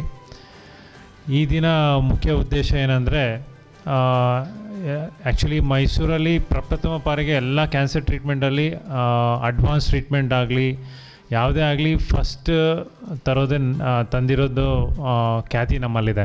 ಅಂದರೆ ಫಸ್ಟ್ ಪೆಟ್ ಸ್ಕ್ಯಾನ್ ಆಗಲಿ, ಅಡ್ವಾನ್ಸ್ಡ್ ರೇಡಿಯೇಷನ್ ಮಿಷಿನ್ ಆಗಲಿ, ಈಗ ನಮ್ಮಲ್ಲಿ ಅಡ್ವಾನ್ಸ್ ರೋಬೋಟಿಕ್ ಸರ್ಜರಿ ತಂತ್ರಜ್ಞಾನ ತಂದಿರಿ. ಅಂದರೆ ಈಗ ಇಡೀ ಕರ್ನಾಟಕದಲ್ಲಿ ಬೆಂಗಳೂರು ಮತ್ತು ಮಂಗಳೂರು ಬಿಟ್ಟರೆ ಇನ್ನೆಲ್ಲೂ ಇರಲಿಲ್ಲ. ಈಗ ನಮ್ಮ ಪ್ರಥಮ ಬಾರಿಗೆ ನಮ್ಮ ಮೈಸೂರಲ್ಲಿ ತಂದಿರಿ. ಸುಮಾರು 1.5-2 ತಿಂಗಳಾಯಿತು. ಸೊ ಸಕ್ಸಸ್ಫುಲ್ಲಾಗಿ ಆಲ್ಮೋಸ್ಟ್ 20 ಕೇಸಸ್ ಮಾಡಿರಿ ರೋಬೋಟಿಕ್ ಸರ್ಜರಿ ಮುಖಾಂತರ. ಸೊ ಈ ಸೇವೆಯನ್ನು ಪ್ರತಿ ಜಿಲ್ಲೆಗೂ, ಸುತ್ತಮುತ್ತ ಜಿಲ್ಲೆಗೆ ಇದೆಲ್ಲ ತಲುಪಬೇಕಂತ ನಾವು ವಿನಂತಿ ಮಾಡಿಕೊಂಡು, ಈ ರೋಬೋಟಿಕ್ ಸರ್ಜರಿ ಅನ್ನೋ ತಂತ್ರಜ್ಞಾನ ಈಗ ನ್ಯೂ ಫಾರ್ಮ್ ಆಫ್ ಟೆಕ್ನಾಲಜಿ ಅದು. ಅಂದರೆ ಈಗ ಇನಿಷಿಯಲಿ ನಾವು ಯಾವುದೇ ಆಗಲಿ ಸರ್ಜರಿ ಆಗಲಿ ಸಾಮಾನ್ಯ ಜನ, ಕಾಮನ್ ಮ್ಯಾನ್ ಯಾವ ಥರ ಯೋಚನೆ ಮಾಡ್ತಾರೆ ಅಂದರೆ, ಹೊಟ್ಟೆ ಅಥವಾ ಎದೆ ಭಾಗ ಆದರೆ ಕಟ್ ಮಾಡಿ ಓಪನ್ ಮಾಡಿ ನಮ್ಮದು ಟ್ಯೂಮರ್ ಗಡ್ಡೆ ಆಗಲಿ ಅಥವಾ ಏನೋ ರಿಪೇರ್ ಮಾಡೋದಾದರೆ ಮಾಡ್ತೀವಿ.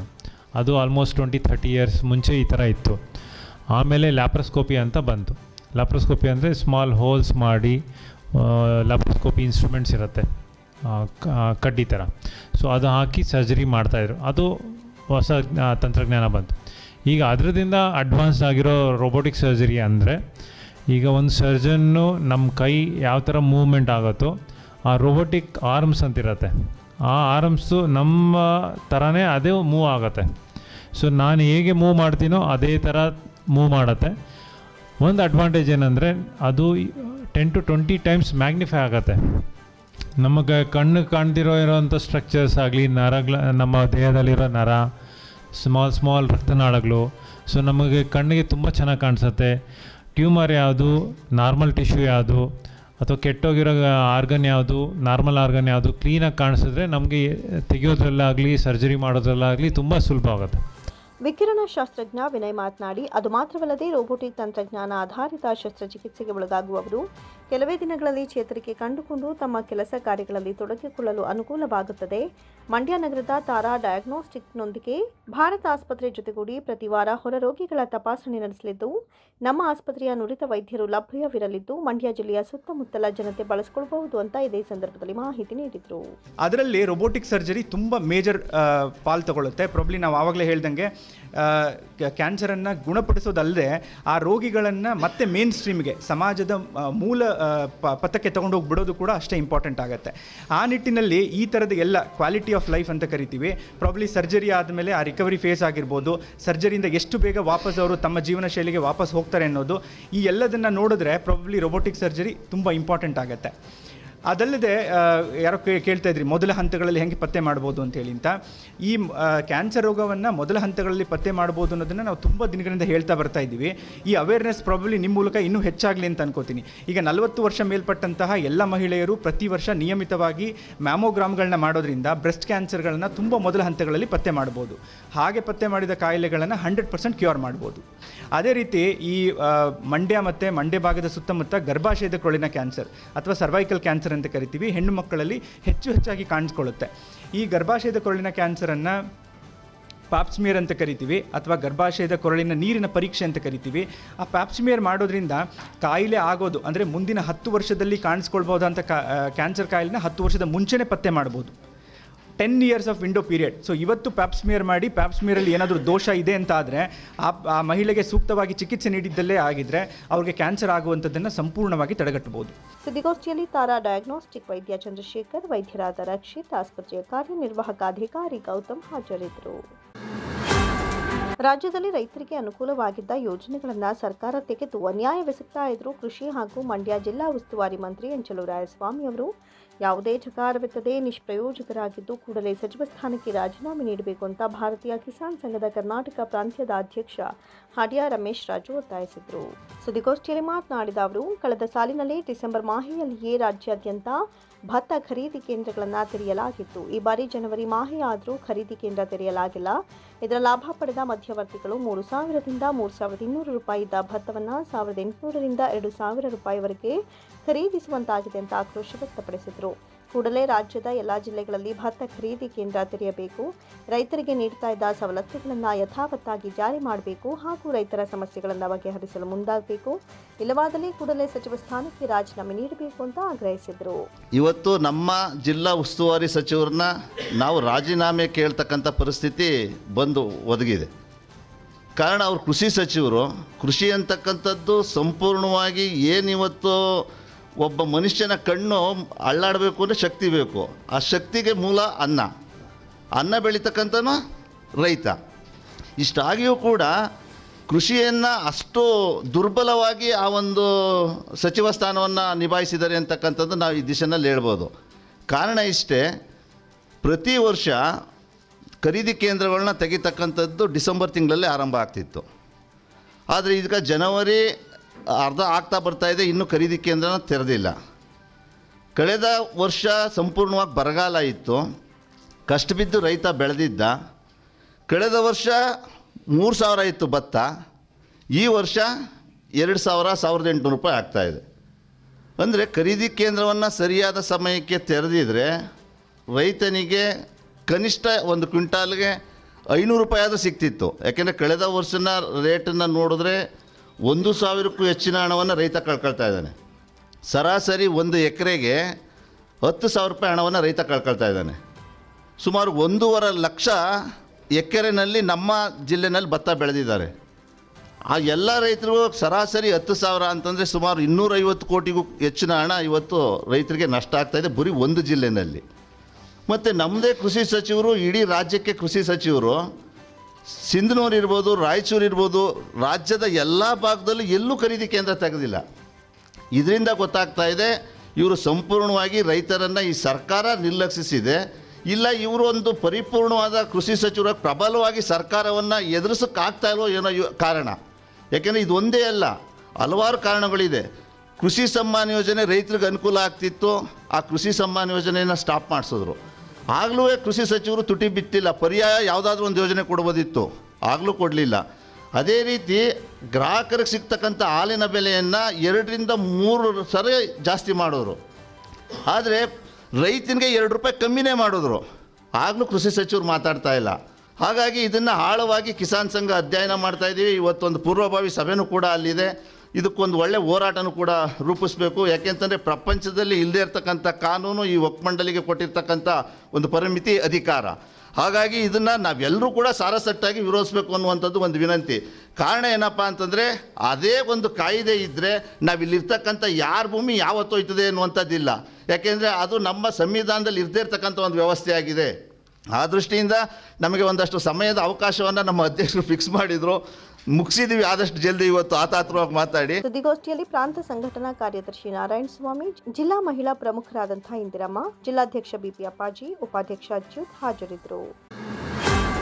ಕರ್ನಾಟಕ ರಾಜ್ಯ ದಲಿತ ಸಂಘರ್ಷ ಸಮಿತಿ ರಾಜ್ಯ ಸಂಚಾಲಕರಾಗಿದ್ದ ಲಕ್ಷ್ಮೀನಾರಾಯಣ ನಾಗವಾರ ಅವರು ಸುಮಾರು 35 ವರ್ಷಗಳ ಕಾಲ ಸುದೀರ್ಘವಾಗಿ ದಲಿತರ ಪರ ಹೋರಾಟ ಮಾಡಿದವರು ಅಂತ ದಲಿತ ಸಂಘರ್ಷ ಸಮಿತಿ ರಾಜ್ಯ ಖಜಾಂಚಿ ಸಾಕಿಯ ಕೆಂಪಯ್ಯ ತಿಳಿಸಿದರು. ಮಂಡ್ಯ ನಗರದ ಪ್ರವಾಸಿ ಮಂದಿರದಲ್ಲಿ ದಲಿತ ಸಂಘರ್ಷ ಸಮಿತಿ ಮಂಡ್ಯ ಜಿಲ್ಲಾ ಶಾಖಾ ವತಿಯಿಂದ ಏರ್ಪಡಿಸಿದ್ದ ಕರ್ನಾಟಕ ರಾಜ್ಯ ದಲಿತ ಸಂಘರ್ಷ ಸಮಿತಿ ರಾಜ್ಯ ಸಂಚಾಲಕ ದಿವಂಗತ ಲಕ್ಷ್ಮೀನಾರಾಯಣ ನಾಗವಾರ ಅವರಿಗೆ ಭಾವಪೂರ್ಣ ಶ್ರದ್ಧಾಂಜಲಿ ಸಲ್ಲಿಸಿ ಅವರು ಮಾತನಾಡಿದರು. ಲಕ್ಷ್ಮೀನಾರಾಯಣ ನಾಗವಾರ ಅವರು ವಿದ್ಯಾರ್ಥಿ ದೆಸೆಯಲ್ಲಿ ಹೋರಾಟಕ್ಕೆ ಧುಮುಕಿದ ಅವರು ರಾಜ್ಯದ ಧೀಮಂತ ಹೋರಾಟಗಾರರಾಗಿ ಹೊರಹೊಮ್ಮಿದವರು. ಅವರ ಹೋರಾಟವನ್ನು ನೆನಪಿಸಿ ಮುಖ್ಯಮಂತ್ರಿ ಸಿದ್ದರಾಮಯ್ಯ ಅವರು ಅಂತಿಮ ಯಾತ್ರೆಯಲ್ಲಿ ಭಾಗವಹಿಸಿ ಶ್ರದ್ಧಾಂಜಲಿ ಸಲ್ಲಿಸುವ ಮೂಲಕ ಸರ್ಕಾರದ ವತಿಯಿಂದ ಅಂತಿಮ ಗೌರವದೊಂದಿಗೆ ಅಂತ್ಯಕ್ರಿಯೆ ನಡೆಸಿದ ಕಾಂಗ್ರೆಸ್ ಸರ್ಕಾರಕ್ಕೆ ಅಭಿನಂದನೆ ಸಲ್ಲಿಸಿದರು. ಲಕ್ಷ್ಮೀನಾರಾಯಣ ನಾಗವಾರ ಅವರ ಕುಟುಂಬಕ್ಕೆ ಸರ್ಕಾರಿ ಉದ್ಯೋಗ ಕೊಡುವ ಮೂಲಕ ಅವರ ಕುಟುಂಬಕ್ಕೆ ಸರ್ಕಾರ ಆಶ್ರಯವಾಗಬೇಕು ಅಂತ ರಾಜ್ಯದ ಎಲ್ಲಾ ಜಿಲ್ಲೆಗಳಿಂದ ಮುಖ್ಯಮಂತ್ರಿ ಸಿದ್ದರಾಮಯ್ಯ ಅವರಿಗೆ ಮನವಿ ಸಲ್ಲಿಸುವ ಮೂಲಕ ಅವರನ್ನು ಒತ್ತಾಯ ಮಾಡ್ತೇವೆ ಅಂತ ಹೇಳಿದರು. ಮಂಡ್ಯ ಜಿಲ್ಲಾ ಸಮಿತಿಯ ಪರವಾಗಿ ಮಂಡ್ಯ ಜಿಲ್ಲಾ ಸಮಿತಿಯ ವತಿಯಿಂದ ನಮ್ಮ ನಾಯಕರಾದಂಥ ಲಕ್ಷ್ಮೀನಾರಾಯಣ ಅವರಿಗೆ ಶ್ರದ್ಧಾಂಜಲಿಯನ್ನು ನಾವು ಇವತ್ತು ಅರ್ಪಿಸ್ತಾ ಇದ್ದೇವೆ. ಅವರು ಸುಮಾರು 35 ವರ್ಷಗಳ ಸುದೀರ್ಘವಾದಂಥ ಒಂದು ದಲಿತರ ಪರವಾಗಿ ಹೋರಾಟಗಳನ್ನು ಮಾಡ್ತಾ ವಿದ್ಯಾರ್ಥಿಯಾಗಿದ್ದಾಗಲೇ ಕೂಡ ಅವರು ಈ ಒಂದು ದಲಿತರ ಪರವಾಗಿ ಹೋರಾಟಕ್ಕೆ ಧುಮುಕಿದಂಥ ನಮ್ಮೆಲ್ಲರ ನಾಯಕರು ಲಕ್ಷ್ಮೀನಾರಾಯಣ ಅವರು ಸುಮಾರು 30 ವರ್ಷಗಳ ಕಾಲ ಸುದೀರ್ಘವಾಗಿ ರಾಜ್ಯ ಕಂಡಂಥ ಅಪ್ರಮಿತ ಧೀಮಂತ ಒಬ್ಬ ಹೋರಾಟಗಾರರಾಗಿ ಈ ರಾಜ್ಯದಲ್ಲಿ ಹೊರಹೊಮ್ಮಿದ್ದಾರೆ. ಇವತ್ತು ಕರ್ನಾಟಕ ಸರ್ಕಾರ ಕೂಡ ಅವರ 30 ವರ್ಷದ ಹೋರಾಟದ ಒಂದು ಹೋರಾಟವನ್ನು ನೆನಪಿಸಿಕೊಂಡು ಮುಖ್ಯಮಂತ್ರಿಗಳೇ ಬಂದು ನೇರವಾಗಿ ಅವರಿಗೆ ಶ್ರದ್ಧಾಂಜಲಿಯನ್ನು ಅರ್ಪಿಸೋ ಜೊತೆಗೆ ಸಕಲ ಸರ್ಕಾರದ ಗೌರವಗಳೊಂದಿಗೆ ಇವತ್ತು ಅವರಿಗೆ ಒಂದು ಅಂತಿಮ ನಮನಗಳನ್ನು ಸರ್ಕಾರ ಗೌರವವನ್ನು ಸಲ್ಲಿಸಿತು. ಹಾಗಾಗಿ ನಾನು ಮುಖ್ಯಮಂತ್ರಿ ಸಿದ್ದರಾಮಯ್ಯನವರಿಗೆ ಮತ್ತು ಕಾಂಗ್ರೆಸ್ ಸರ್ಕಾರಕ್ಕೆ ಕೂಡ ನಾನು ಈ ಸಂದರ್ಭದಲ್ಲಿ ಅಭಿನಂದನೆ ಹೇಳಕ್ಕೆ ಬಯಸ್ತೇನೆ. ಹಾಗೆ ನಾವು ಇಡೀ ರಾಜ್ಯದ ಎಲ್ಲ ಜಿಲ್ಲೆಗಳಿಂದ ಕೂಡ ಇವತ್ತು ನಾವು ಮುಖ್ಯಮಂತ್ರಿಗಳಿಗೆ ಮಾನ್ಯ ಮುಖ್ಯಮಂತ್ರಿಗೆ ಮನವಿ ಮಾಡ್ತಾ ಇದ್ದೇವೆ. ನಮ್ಮ ಲಕ್ಷ್ಮೀನಾರಾಯಣ ನಾಗವಾರ ಅವರ ಕುಟುಂಬಕ್ಕೆ ಒಂದು ಸರ್ಕಾರದ ಉದ್ಯೋಗವನ್ನು ಕೊಡಬೇಕು, ಅವ್ರ ಕುಟುಂಬಕ್ಕೆ ಆಶ್ರಯ ಆಗಬೇಕು ಸರ್ಕಾರ ಅಂತೇಳಿ ನಾವು ಇವತ್ತು ಸರ್ಕಾರಕ್ಕೆ ಕೂಡ ನಾವು ಎಲ್ಲ ಜಿಲ್ಲೆಗಳಲ್ಲಿ ಕೂಡ ಒತ್ತಾಯವನ್ನು ಮಾಡ್ತಾ ರಾಜ್ಯ ಮಟ್ಟದಲ್ಲಿ ಕೂಡ ಸಿದ್ದರಾಮಯ್ಯನವರ ನೇರವಾಗಿ ಭೇಟಿ ಮಾಡಿ ನಮ್ಮ ರಾಜ್ಯ ಸಮಿತಿಯ ಎಲ್ಲ ಜಿಲ್ಲಾ ಸಮಿತಿಯ ಎಲ್ಲ ಪಕ್ಷಗಳು ಸೇರಿ ನಾವು ಮನವಿಯನ್ನು ಕೂಡ ನಾವು ಸಲ್ಲಿಸ್ತೇವೆ. ಒಂದು 12 ಸರಿ ಕಳೆದ ಮೇಲೆ ಮುಖ್ಯಮಂತ್ರಿಗಳಿಗೆ ಮನವಿಯನ್ನು ಕೂಡ ಸಲ್ಲಿಸ್ತೇವೆ. ಹಾಗಾಗಿ ಇವತ್ತು ಈ ಒಂದು ಶ್ರದ್ಧಾಂಜಲಿ ಕಾರ್ಯಕ್ರಮಕ್ಕೆ ನಮ್ಮ ಜಿಲ್ಲೆಯ ಎಲ್ಲ ಪದಾಧಿಕಾರಿಗಳು, ತಾಲೂಕು ಪದಾಧಿಕಾರಿಗಳೆಲ್ಲ ಭಾಗವಹಿಸಿ ಈ ಸಂದರ್ಭದಲ್ಲಿ ದಲಿತ ಸಂಘರ್ಷ ಸಮಿತಿಯ ರಾಜ್ಯ ಮುಖಂಡ ಕುಬೇರಪ್ಪ, ಜಿಲ್ಲಾ ಸಂಚಾಲಕ ಎನ್ ರಮಾನಂದ, ಶಿವಕುಮಾರ್, ಹುಲ್ಲೇಗಾಲ, ಜಗನಹಳ್ಳಿ ದೇವರಾಜು, ಎಂವಿ ಕೃಷ್ಣ, ಮುನಿಸ್ವಾಮಿ, ಸತೀಶ್ ಸೇರಿದಂತೆ ಇತರರು ಭಾಗವಹಿಸಿದರು. ಮಂಡ್ಯ ಜಿಲ್ಲಾ ಸೌಹಾರ್ದ ಸಹಕಾರಿ ಸಂಘಗಳ ಒಕ್ಕೂಟದ ಉದ್ಘಾಟನೆ ಮತ್ತು ಜಿಲ್ಲಾ ಸೌಹಾರ್ದ ಸಹಕಾರಿ ಸಮ್ಮೇಳನವನ್ನು ಜನವರಿ 11ರಂದು ಬೆಳಗ್ಗೆ 11 ಗಂಟೆಗೆ ನಗರದ ರೈತ ಸಭಾಂಗಣದಲ್ಲಿ ಹಮ್ಮಿಕೊಳ್ಳಲಾಗಿದೆ ಅಂತ ಒಕ್ಕೂಟದ ಅಧ್ಯಕ್ಷ ಬಿಟಿ ಗುರುರಾಜ್ ತಿಳಿಸಿದರು. ಸುದ್ದಿಗೋಷ್ಠಿಯಲ್ಲಿ ಮಾತನಾಡಿದ ಅವರು, ಜಿಲ್ಲೆಯಲ್ಲಿ 32 ಸೌಹಾರ್ದ ಸಹಕಾರ ಸಂಸ್ಥೆಗಳು ನೋಂದಣಿಯಾಗಿ ಯಶಸ್ವಿ ಕಾರ್ಯನಿರ್ವಹಿಸ್ತಾ ಇದ್ದು, ಎಲ್ಲ ಸಹಕಾರ ಸಂಸ್ಥೆಗಳು ಒಟ್ಟುಗೂಡಿ ಜಿಲ್ಲಾ ಸೌಹಾರ್ದ ಸಹಕಾರಿ ಸಮ್ಮೇಳನವನ್ನು ಹಮ್ಮಿಕೊಳ್ಳಲಾಗಿದೆ ಎಂದರು. ಸದರಿ ಕಾರ್ಯಕ್ರಮವನ್ನು ಸಹಕಾರ ಸಚಿವ ಕೆಎನ್ ರಾಜಣ್ಣ ಉದ್ಘಾಟಿಸಲಿದ್ದು, ಕೃಷಿ ಹಾಗೂ ಜಿಲ್ಲಾ ಉಸ್ತುವಾರಿ ಸಚಿವ ಎನ್ ಚಲುವರಾಯಸ್ವಾಮಿ ಆಶಯ ನುಡಿಗಳನ್ನಾಡಲಿದ್ದಾರೆ. ರಾಜ್ಯ ಸೌಹಾರ್ದ ಸಂಯುಕ್ತ ಸಹಕಾರಿ ನಿಗಮದ ಅಧ್ಯಕ್ಷ ಜಿ ನಂಜನಗೌಡ ಭಾವಚಿತ್ರಕ್ಕೆ ಪುಷ್ಪಾರ್ಚನೆ ಮಾಡುವರು. ಶಾಸಕ ರವಿಕುಮಾರ್ ಗೌಡ ಅವರು ಕ್ಯಾಲೆಂಡರ್ ಬಿಡುಗಡೆ ಮಾಡುವರು. ಮೈಶುಗರ್ ಅಧ್ಯಕ್ಷ ಸಿಡಿ ಗಂಗಾಧರ್ ಸಹಕಾರಿಗಳಿಗೆ ಸನ್ಮಾನ ಮಾಡುವರು. ಸಹಕಾರ ಇಲಾಖೆಯ ಪ್ರಧಾನ ಕಾರ್ಯದರ್ಶಿ ಅಜಯ್ ನಾಗಭೂಷಣ್ ವಿಮೆ ಅನುಷ್ಠಾನ ಮಾಡಲಿದ್ದು, ಕಾರ್ಯಕ್ರಮದ ಅಧ್ಯಕ್ಷತೆಯನ್ನು ಒಕ್ಕೂಟದ ಅಧ್ಯಕ್ಷ ಬಿಟಿ ಗುರುರಾಜ್ ವಹಿಸುವರು. ಮುಖ್ಯ ಅತಿಥಿಗಳಾಗಿ ಮಾಜಿ ಸಚಿವ ಕೆಸಿ ನಾರಾಯಣಗೌಡ, ಶಾಸಕರಾದ ನರೇಂದ್ರ ಸ್ವಾಮಿ, ರಮೇಶ್ ಬಾಬು ಬಂಡೆಸಿದ್ದೇಗೌಡ, ದಿನೇಶ್ ಪುಳಿಗೌಡ ಸೇರಿದಂತೆ ಹಲವು ಗಣ್ಯರು ಭಾಗವಹಿಸಲಿದ್ದಾರೆ ಅಂತ ವಿವರಿಸಿದರು. ನಮ್ಮ ಸೌಹಾರ್ದ ಸಹಕಾರ ಸಂಸ್ಥೆಗಳು ಮಂಡ್ಯ ಜಿಲ್ಲೆಯಲ್ಲಿ 32 ಸೌಹಾರ್ದ ಸಹಕಾರ ಸಂಸ್ಥೆಗಳು ಮಂಡ್ಯ ಜಿಲ್ಲೆ ನೋಂದಣಿಯಾಗಿ ತುಂಬ ಯಶಸ್ವಿಯಾಗಿ ಕಾರ್ಯನಿರ್ವಹಿಸ್ತವೆ. ಭಾಳ ಯಶಸ್ವಿಯಾಗಿ ಏನು ಸಾಲ ಸಂಪಟ್ಟಂಗೆ ಕೆಲವೊಂದು ಮಾಹಿತಿಯನ್ನು ಹೇಳಿದ್ರು. ನಿಜವಾಗ್ಲೂ ಈ ಒಂದು ನಮ್ಮ ಸಂಸ್ಥೆಗಳೆಲ್ಲವೂ ಕೂಡ ಸ್ವಾಯತ್ತತೆ ಮತ್ತು ಸ್ವತಂತ್ರದಿಂದ ಇರ್ತಕ್ಕಂಥ ಸಂಸ್ಥೆಗಳು. ಈಗೇನು ಹಳೆ ಪತ್ತಿನ ಸಹಕಾರ ಸಂಘಗಳಿರ್ಬೋದು, DCC ಬ್ಯಾಂಕ್ಗಳು, ಅವೆಲ್ಲವೂ ಕೂಡ ಹಳೆ ಆ್ಯಕ್ಟ್ 1959 ಕಾಯ್ದೆಯಡಿ ನೋಂದಣಿ ಆಗಿರ್ತಕ್ಕಂಥವು. ಇವು ನಮ್ಮದು 1997 ಸಹಕಾರ ಇಲಾಖೆ ಕಾಯ್ದೆಯಡಿ ನೋಂದಣಿ ಆಗಿರ್ತಕ್ಕಂಥ ಸೌಹಾರ್ದ ಸಂಸ್ಥೆಗಳು. ಈ 97 ನೋಂದಣಿ ಇರ್ತಕ್ಕಂಥ ಎಲ್ಲ ಸೌಹಾರ್ದ ಸಹಕಾರ ಸಂಸ್ಥೆಗಳು ಕೂಡ ಸ್ವತಂತ್ರ ಮತ್ತು ಸ್ವಾಯತ್ತತೆಯಿಂದ ಕೂಡಿವೆ. ಇಲ್ಲಿ ಆಡಳಿತ ಮಂಡಳಿ ತೀರ್ಮಾನವೇ ಅಂತಿಮ. ಇವತ್ತು ತಮ್ಮೆಲ್ಲರಿಗೂ ಗೊತ್ತಿದೆ, DCC ಬ್ಯಾಂಕ್ಗಳಾಗ್ಬೋದು, ಇದರ ಪತ್ತಿನ ಸಹಕಾರ ಸಂಘಗಳಾಗ್ಬೋದು, ನಾವು ಯಾವ್ದಾದ್ರು ಒಂದು ಲೋನ್ಗೆ ಏನಾದರೂ ಒಂದು ಅಪ್ಲಿಕೇಶನ್ ಹಾಕಿದ್ರೆ ಬಹುಶಃ ಲೋನ್ ಅಪ್ರೂವಲ್ ಆಗಲಿಕ್ಕೆ ನಮಗೆ 1 ತಿಂಗಳು, 2 ತಿಂಗಳು, 3 ತಿಂಗಳು ಈ ಥರ ಕಮಿಟಿಲಿ ಪಾಸ್ ಆಗಬೇಕದು. ಸೊ ನಮ್ಮಲ್ಲಿ ಆ ಥರದ ಕೊರತೆ ಇರೋದಿಲ್ಲ. ಯಾರಾದರೂ ಒಬ್ಬ ವ್ಯಕ್ತಿ ತುರ್ತು ಅಂತೇಳಿ ಸಾಲಕ್ಕೆ ನಮ್ಮಲ್ಲಿ ಅರ್ಜಿಯನ್ನು ನೀಡಿದಾಗ ನಾವು ಘಟನೋತ್ತರ ಅಂತೇಳಿ ಪರಿಗಣನೆ ಮಾಡಿಕೊಂಡು ತುರ್ತು ಇವತ್ತು ಅಪ್ಲಿಕೇಶನ್ ಕೊಟ್ಟು ನಾಳೆನೇ ಸಾಲ ಕೊಡ್ತಕ್ಕಂಥ ವ್ಯವಸ್ಥೆನೇ ಮಾಡ್ಕೊಂಡಿದ್ದೀವಿ. ಒಂದು. ಎರಡನೇದಾಗಿ ಇವತ್ತು ಸೌಹಾರ್ದ ಸಹಕಾರ ಸಂಸ್ಥೆಗಳು ಇವತ್ತು ನಾವು ಈ ಜಿಲ್ಲಾ ಒಕ್ಕೂಟದ ಅಧ್ಯಕ್ಷನಾಗಿದ್ದರೂ ಕೂಡ ಮಂಡ್ಯ ಜಿಲ್ಲೆಯಲ್ಲಿ ಮಡಿವಾಳ ಸಮುದಾಯಕ್ಕೆ ಸಂಬಂಧಪಟ್ಟಂತೆ ಶ್ರೀ ವೀರ ಮಡಿವಾಳ ಮಾಚಿದೇವ ಸೌಹಾರ್ದ ಸಹಕಾರಿ ಸಂಸ್ಥೆ ಅಂತೇಳಿ ಸಮುದಾಯದ ಒಂದು ಸೌಹಾರ್ದ ಸಹಕಾರಿನ ಸ್ಥಾಪನೆ ಮಾಡಿ 4-5 ವರ್ಷದಿಂದ ತುಂಬ ಯಶಸ್ವಿಯಾಗಿ ಕಾರ್ಯನಿರ್ವಹಿಸ್ತಾ ಇದ್ದೀವಿ. ಈಗಾಗಲೇ ಶಾಮ್ಯಾನ ಸೌಹಾರ್ದ ಅಂತೇಳಿ ಶಾಮ್ಯಾನ ಮಾಲೀಕರು ಆ ಥರದೊಂದು ಸೌಹಾರ್ದ ಸಮುದಾಯದ ಸಂಬಂಧಪಟ್ಟಾಗೆ ಈ ಥರ ಕೆಟಗರಿ ವೈಸು ಸೌಹಾರ್ದಗಳನ್ನು ಸೃಷ್ಟಿ ಮಾಡಿಕೊಂಡು ಒಂದು ಒಳ್ಳೆ ಬೆಳವಣಿಗೆಯನ್ನು ನಾವೆಲ್ಲರೂ ಕೂಡ ಮಾಡ್ತಾಯಿದ್ದೀವಿ. ಅದೆಲ್ಲರ ದೃಷ್ಟಿಯಲ್ಲಿ ಇವತ್ತು ಬಿಜಾಪುರ, ಬೆಳಗಾಮು ಇಲ್ಲೆಲ್ಲ ಒಂದೊಂದು ಜಿಲ್ಲೆಯಲ್ಲಿ ಕನಿಷ್ಠ 700, 800, 1000 ಈ ಥರ ಸೊಸೈಟಿಗಳು ಪ್ರತಿಯೊಂದು ಜಿಲ್ಲೆಯಲ್ಲೂ ಕೂಡ ಏನು ನಾರ್ತಲ್ಲಿ ಅಲ್ಲೆಲ್ಲವೂ ಕೂಡ ಆರ್ಥಿಕವಾಗಿ ಇವತ್ತು ಸಹಕಾರಿ ಸಂಸ್ಥೆಗಳಿಂದ ಜನರು ಆರ್ಥಿಕವಾಗಿ ತುಂಬ ಸಬಲತೆಯನ್ನು ಕಂಡವರೆ. ಇವತ್ತು ನಮ್ಮ ಮಂಡ್ಯ ಜಿಲ್ಲೆಯಲ್ಲಿ ನಾವು ಆ ಒಂದು ಯಶಸ್ಸನ್ನು ಮುನ್ನುಗ್ಗಲಿಕ್ಕೆ ನಾವು ಇವತ್ತು ಒಂದು 32 ಸೊಸೈಟಿಗಳು ದೂರ ನೋಂದಣಿಯಾಗವೆ. ಆ ಎಲ್ಲ ಸೊಸೈಟಿಗಳನ್ನು ಕೂಡ ಇವತ್ತು ಒಂದು ಕಡೆ ಸೇರಿಸಿ ಸೌಹಾರ್ದ ಸಹಕಾರಿ ಸಮ್ಮೇಳನ ಅಂತೇಳಿ ಏನು ಒಂದು 11ನೇ ತಾರೀಕು ಮಾಡ್ತಿದ್ವು. ಈ ಕಾರ್ಯಕ್ರಮಕ್ಕೆ ಸಹಕಾರ ಸಚಿವರಾದ ರಾಜಣ್ಣ ಅವರು ಆಗಮಿಸ್ತಾ ಇದ್ದಾರೆ. ಹಾಗೆ ಉಸ್ತುವಾರಿ ಸಚಿವರು, ಶಾಸಕರು, ಎಲ್ಲ ಮುಖಂಡಗಳು ಬರ್ತಾ ಇದ್ದಾರೆ. ಇದ್ರ ಜೊತೆಗೆ ಅವತ್ತು ಸಹಕಾರಿಗಳಿಗೋಸ್ಕರ ಪಿಗ್ನಿ ಮಿಷನ್ನು, ಪಿಗ್ನಿ ರೋಲು, ಸಹಕಾರಿ ಸಂಸ್ಥೆಗಳು ಬಳಸ್ತಕ್ಕಂಥ ಎಲ್ಲ ದಾಖಲಾತಿಗಳು, ಪುಸ್ತಕಗಳು ಸಂಪರ್ಣಿಗೆ ಅದನ್ನು ಒಂದು ಮಳಿಗೆಗಳನ್ನು ಕೂಡ ಅವತ್ತು ಮಾಡಿದ್ದೀವಿ. ಇದರ ಉಪಯೋಗವನ್ನು ಸಾರ್ವಜನಿಕರು ತಾವೆಲ್ಲರೂ ಕೂಡ ಭಾಗವಹಿಸಿ ಪಡ್ಕೊಳ್ಬೇಕು. ಈ ಸೌಹಾರ್ದ ಸಹಕಾರ ಸಂಸ್ಥೆಗಳನ್ನು ಹುಟ್ಟಾಕಲಿಕ್ಕೆ ಈಗಾಗಲೇ ನಾಗಮಂಗಲ, ಕೇರ್ಪೇಟೆ, ಶಿರಕ್ಪೇಟೆಲ್ಲ ಹೊಸ ಪ್ರಪೋಸಲ್ ಇದೆ, ಸಾಕಷ್ಟು ಪ್ರಪೋಸಲ್ಗಳಿವೆ. ಆ ಹುಟ್ಟಾಕಲಿಕ್ಕೆ ಆಸಕ್ತಿ ಇರ್ತಕ್ಕಂಥವರು ಈ ಒಂದು ಕಾರ್ಯಕ್ರಮದಲ್ಲಿ ಭಾಗವಹಿಸಿ ಇದರ ಸದುಪಯೋಗವನ್ನು ಪಡಿಸ್ಕೊಳ್ಬೇಕು, ಹೆಚ್ಚಿನ ಮಾಹಿತಿ ಇದರಿಂದ ತಿಳ್ಕೋಬೇಕು ಅಂತ ಹೇಳ್ತಾ ಇವತ್ತು ತಾವೆಲ್ಲರೂ ಕೂಡ ತಾವು ಮಾಧ್ಯಮ ಮಿತ್ರರು ಈ ವಿಚಾರವನ್ನು ತಮ್ಮ ಪತ್ರಿಕೆಗಳಲ್ಲಿ ಪ್ರಕಟಣೆ ಮಾಡೋದ್ರ ಮೂಲಕ ಸಹಕಾರ ನೀಡಬೇಕು. ಮತ್ತು 11ನೇ ತಾರೀಕು ಏನು ಕಾರ್ಯಕ್ರಮ ಇದೆ ಆ ಕಾರ್ಯಕ್ರಮಕ್ಕೆ ತಾವೆಲ್ಲರೂ ಕೂಡ ಆಗಮಿಸಿ ಸುದ್ದಿಗೋಷ್ಠಿಯಲ್ಲಿ ಒಕ್ಕೂಟದ ಉಪಾಧ್ಯಕ್ಷ SS ಸಿದ್ದಲಿಂಗು, ನಿರ್ದೇಶಕರುಗಳಾದ AC Ramesh, Venkatesh Gowda, Ramesh, B Doreswamy ಇತರರು ಹಾಜರಿದ್ದರು.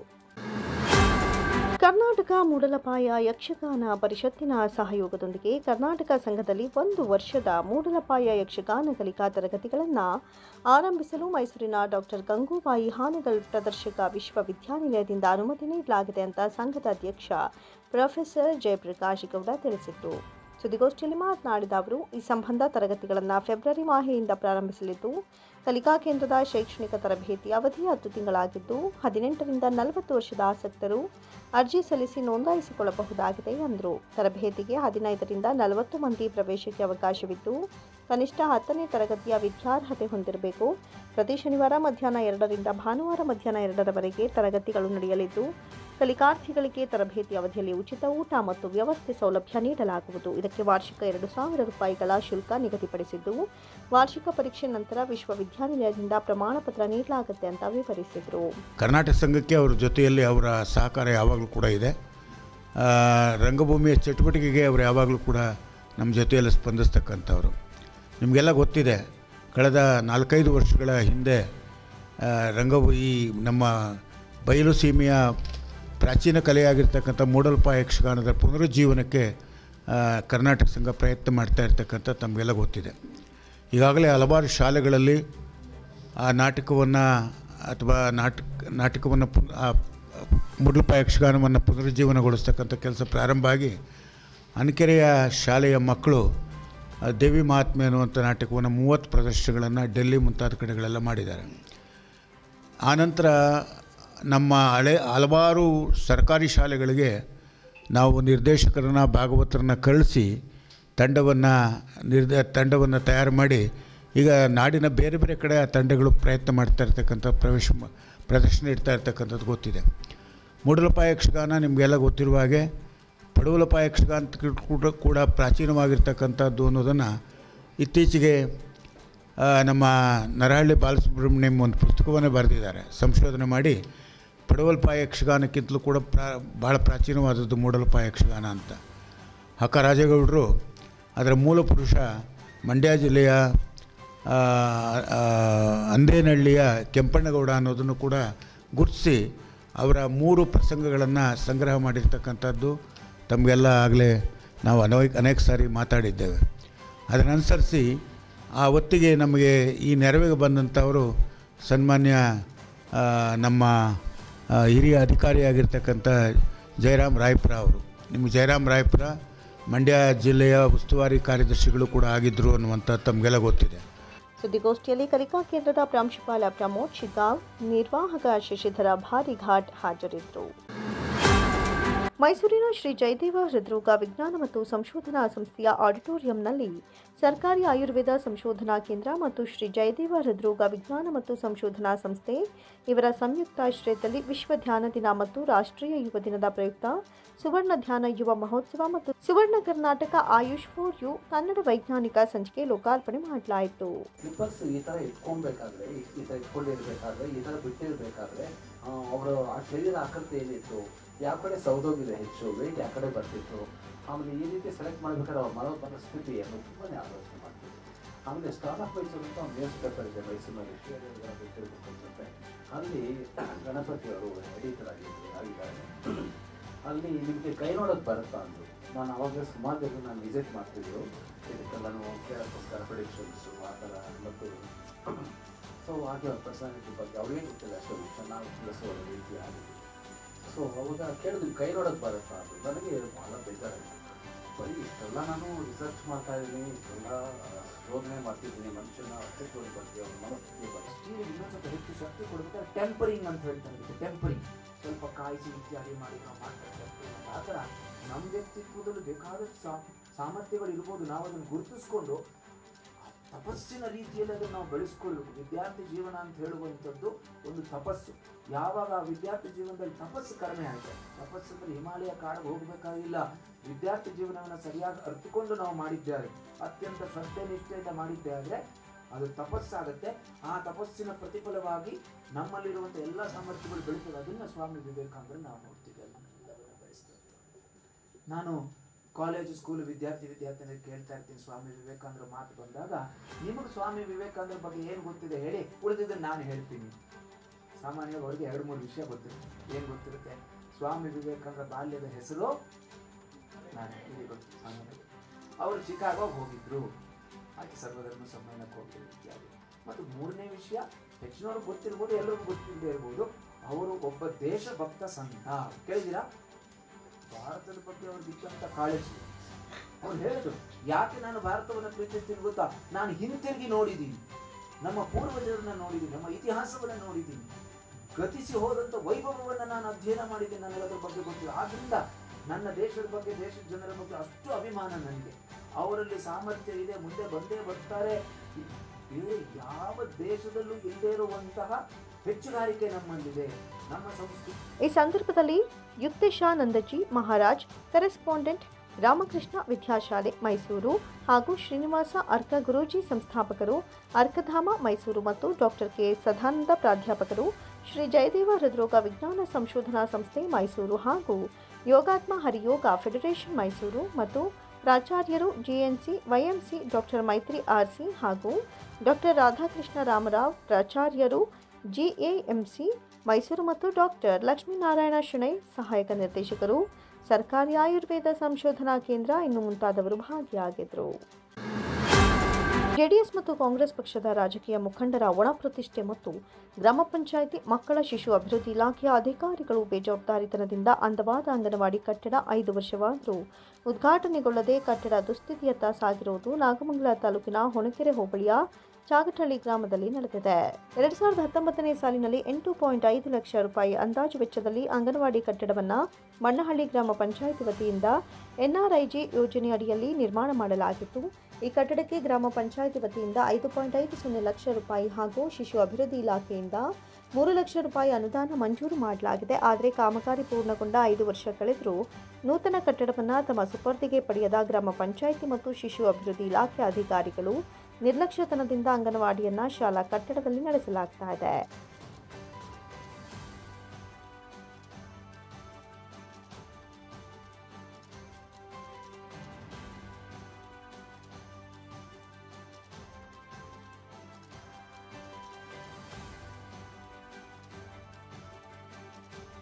ವಾಸ್ತವ ಸ್ಥಿತಿ ಏನೆಂದರೆ 8.5 ಲಕ್ಷ ರೂಪಾಯಿ ಅಂದಾಜು ವೆಚ್ಚದಲ್ಲಿ ಸಂಪೂರ್ಣ ನಿರ್ಮಾಣವಾದ ಕಟ್ಟಡಕ್ಕೆ ಒಂದು ಪಕ್ಷದ ಮುಖಂಡ ನೇತೃತ್ವ ವಹಿಸಿದರೆ ಉಳಿದ ಕಾಮಗಾರಿಗಳನ್ನು ಮಾಡಲು ಗ್ರಾಮ ಪಂಚಾಯಿತಿ ವತಿಯಿಂದ ಮತ್ತೊಂದು ಪಕ್ಷದ ಮುಖಂಡ ಕ್ರಿಯಾ ಯೋಜನೆ ಪಟ್ಟಿ ರೆಡಿ ಮಾಡಿದ್ದಾರೆ. ಕಾಮಗಾರಿ ನಡೆಸದೆ ಹಿಂದೇಟು ಹಾಕಿದ್ದಾರೆ ಎಂಬುದು ಅಧಿಕಾರಿಗಳ ಮಾಹಿತಿ. ಮಂಡಳ್ಳಿ ಗ್ರಾಮ ಪಂಚಾಯಿತಿ ವ್ಯಾಪ್ತಿಯ ಚಾಕ್ಟಳ್ಳಿ ಅಂಗನವಾಡಿ ಕೇಂದ್ರ 2017-18ನೇ ಸಾಲಿನಲ್ಲಿ ಸರ್ಕಾರದಿಂದ ಮಂಜೂರಾಗಿದ್ದು ನರೇಗಾ ಯೋಜನೆಯಲ್ಲಿ ಈ ಕಟ್ಟಡದ ಕಾಮಗಾರಿಯನ್ನು ತೆಗೆದುಕೊಳ್ಳಲಾಗಿದೆ. ಈಗ ಪ್ರಸ್ತುತ ಕಟ್ಟಡ ಬಹುತೇಕ ಪೂರ್ಣಗೊಂಡಿದ್ದು ಇನ್ನು ಸಣ್ಣ ಪುಟ್ಟ ಕೆಲಸ ಕಾಮಗಾರಿಗಳಷ್ಟೇ ಬಾಕಿ ಇದೆ. ಅಂಗನವಾಡಿ ಕೇಂದ್ರದ ಮುಂದೆ ಚರಂಡಿ ಮತ್ತು ಅಡುಗೆ ಮನೆ ರಿಪೇರಿ ಮತ್ತು ಮೇಲ್ಗಡೆ ವಾಟರ್ ಟ್ಯಾಂಕನ್ನು ಕೂಡಿಸುವಂಥ ಕಾಮಗಾರಿಗಳಷ್ಟೇ ಬಾಕಿ ಇದೆ. ನಾವು ಈ ಬಗ್ಗೆ PDOಗಳಿಗೆ ಹಲವಾರು ಬಾರಿ ಪತ್ರ ಬರೆದು ನಾನು ಅಂಗನವಾಡಿ ಕೇಂದ್ರಕ್ಕೆ ಭೇಟಿ ಕೊಟ್ಟು ಇದ್ರ ಬಗ್ಗೆ ಪರಿಶೀಲನೆ ನಡೆಸಿ ಸಂಬಂಧಪಟ್ಟ ಗ್ರಾಮ ಪಂಚಾಯತ್ ಅಧಿಕಾರಿಗಳಿಗೆ ಮತ್ತು ಅಲ್ಲಿನ ಗ್ರಾಮಸ್ಥರ ನಡುವೆ ಇದ್ರ ಬಗ್ಗೆ ಮಾತಾಡಿದ್ದೀನಿ ಮತ್ತು ಇದನ್ನು ಆದಷ್ಟು ಶೀಘ್ರವಾಗಿ ಈ ಕಟ್ಟಡವನ್ನು ಪೂರ್ಣಗೊಳಿಸಿ ನಮ್ಮ ಇಲಾಖೆ ವಶಕ್ಕೆ ಕೊಡಬೇಕು ಅಂತೇಳಿ ನಾನು ವೈಯಕ್ತಿಕವಾಗಿ ಕೂಡ ಅಲ್ಲಿ ನಾನು ಮನವಿ ಸಲ್ಲಿಸಿದ್ದೀನಿ. ಆದರೂ ಆದಾಗಿ ಕೂಡ ಇದುವರೆಗೂ ಆ ಕಟ್ಟಡ ಕಾಮಗಾರಿ ಅಷ್ಟೇ ಇದಿದೆ, ಕಾಮಗಾರಿ ಸ್ಥಗಿತಗೊಂಡಿದೆ. ಅದು ಇದುವರೆಗೂ ಕಂಪ್ಲೀಟ್ ಆಗಿಲ್ಲ. ಸಣ್ಣ ಪುಟ್ಟ ಕಾಮಗಾರಿ ಅಷ್ಟೇ ಆದರೂ ಅದನ್ನು ಪೂರ್ಣ ಬಳಕೆ ಮಾಡ್ಕೊಳ್ಳಿಕ್ಕೆ ಅನುಕೂಲ ಆಗುತ್ತೆ. ಪ್ರಸ್ತುತ ನಮ್ಮ ಅಂಗನವಾಡಿ ಕೇಂದ್ರ ಶಾಲೆಯ ಒಂದು ಕಟ್ಟಡದಲ್ಲಿ ನಡೀತಾ ಇದೆ. ಇದನ್ನು ಇಲಾಖಾ ಅಧಿಕಾರಿಗಳು ಶೀಘ್ರವಾಗಿ ಈ ಕಾಮಗಾರಿಯನ್ನು ಪೂರ್ಣಗೊಳಿಸಿ ನಮ್ಮ ಇಲಾಖೆ ವಶಕ್ಕೆ ಕೊಟ್ಟರೆ ನಮಗೆ ಅಂಗನವಾಡಿ ಮಕ್ಕಳಿಗೆ ಮತ್ತು ಅಂಗನವಾಡಿ ಕೇಂದ್ರಕ್ಕೆ ಫಲಾನುಭವಿಗಳಿಗೆ ಬರುವಂಥ ಫಲಾನುಭವಿಗಳಿಗೆ ಅನುಕೂಲ ಆಗ್ತದೆ. ಈ ಬಗ್ಗೆ ನಾನು ಪಂಚಾಯತಿ ಅಧಿಕಾರಿಗಳಿಗೂ ಕೂಡ ಪತ್ರ ಬರೆದಿದ್ದೀನಿ ಮತ್ತು ಈ ಬಗ್ಗೆ ನಮ್ಮ ತಾಲೂಕು ಪಂಚಾಯತ್ ಕಾರ್ಯನಿರ್ವಹಣಾಧಿಕಾರಿಗಳಿಗೂ ಕೂಡ ಪತ್ರ ಬರೆದು ಇದನ್ನು ಕಂಪ್ಲೀಟ್ ಮಾಡಿಕೊಡಿ ಅಂತ ಕೇಳಿದ್ದೀನಿ. ಕಾರ್ಯನಿರ್ವಹಣಾಧಿಕಾರಿಗಳು ತಾಲೂಕು ಪಂಚಾಯತಿನ ತಾಲೂಕು ಕಾರ್ಯನಿರ್ವಹಣಾಧಿಕಾರಿಗಳು ಕೂಡ ಸಂಬಂಧಪಟ್ಟ PDOಗಳಿಗೆ ಪತ್ರ ಬರೆದು ಇದನ್ನು ತುರ್ತಾಗಿ ಕಾಮಗಾರಿಯನ್ನು ಪೂರ್ಣಗೊಳಿಸಿ ಇಲಾಖೆ ವಶಕ್ಕೆ ಕೊಡಿ ಅಂತೇಳಿ ಅವರಿಗೆ ಸೂಚನೆ ಕೊಟ್ಟಿದ್ದಾರೆ. ನನಗೂ ಕೂಡ ಕಾಪಿ ಹಾಕಿದ್ದಾರೆ. ಕಾಮಗಾರಿ ಸಂಪೂರ್ಣವಾದ ಅಂಗನವಾಡಿ ಕಟ್ಟಡವನ್ನು ಸುಪರ್ದಿಗೆ ಪಡೆಯದೆ ಬೇಜವಾಬ್ದಾರಿತನ ವಹಿಸಿರುವ ಶಿಶು ಅಭಿವೃದ್ಧಿ ಇಲಾಖೆ ಅಧಿಕಾರಿಗಳು ಮತ್ತು ಗ್ರಾಮ ಪಂಚಾಯಿತಿ ಅಧಿಕಾರಿಗಳ ಬಂಡತನದ ನಿರ್ಲಕ್ಷ್ಯವೇ ಎಲ್ಲ ಸಮಸ್ಯೆಗೆ ಕಾರಣ ಅಂತ ಸ್ಥಳೀಯ ಗ್ರಾಮಸ್ಥರು ದೂರಿದ್ದಾರೆ.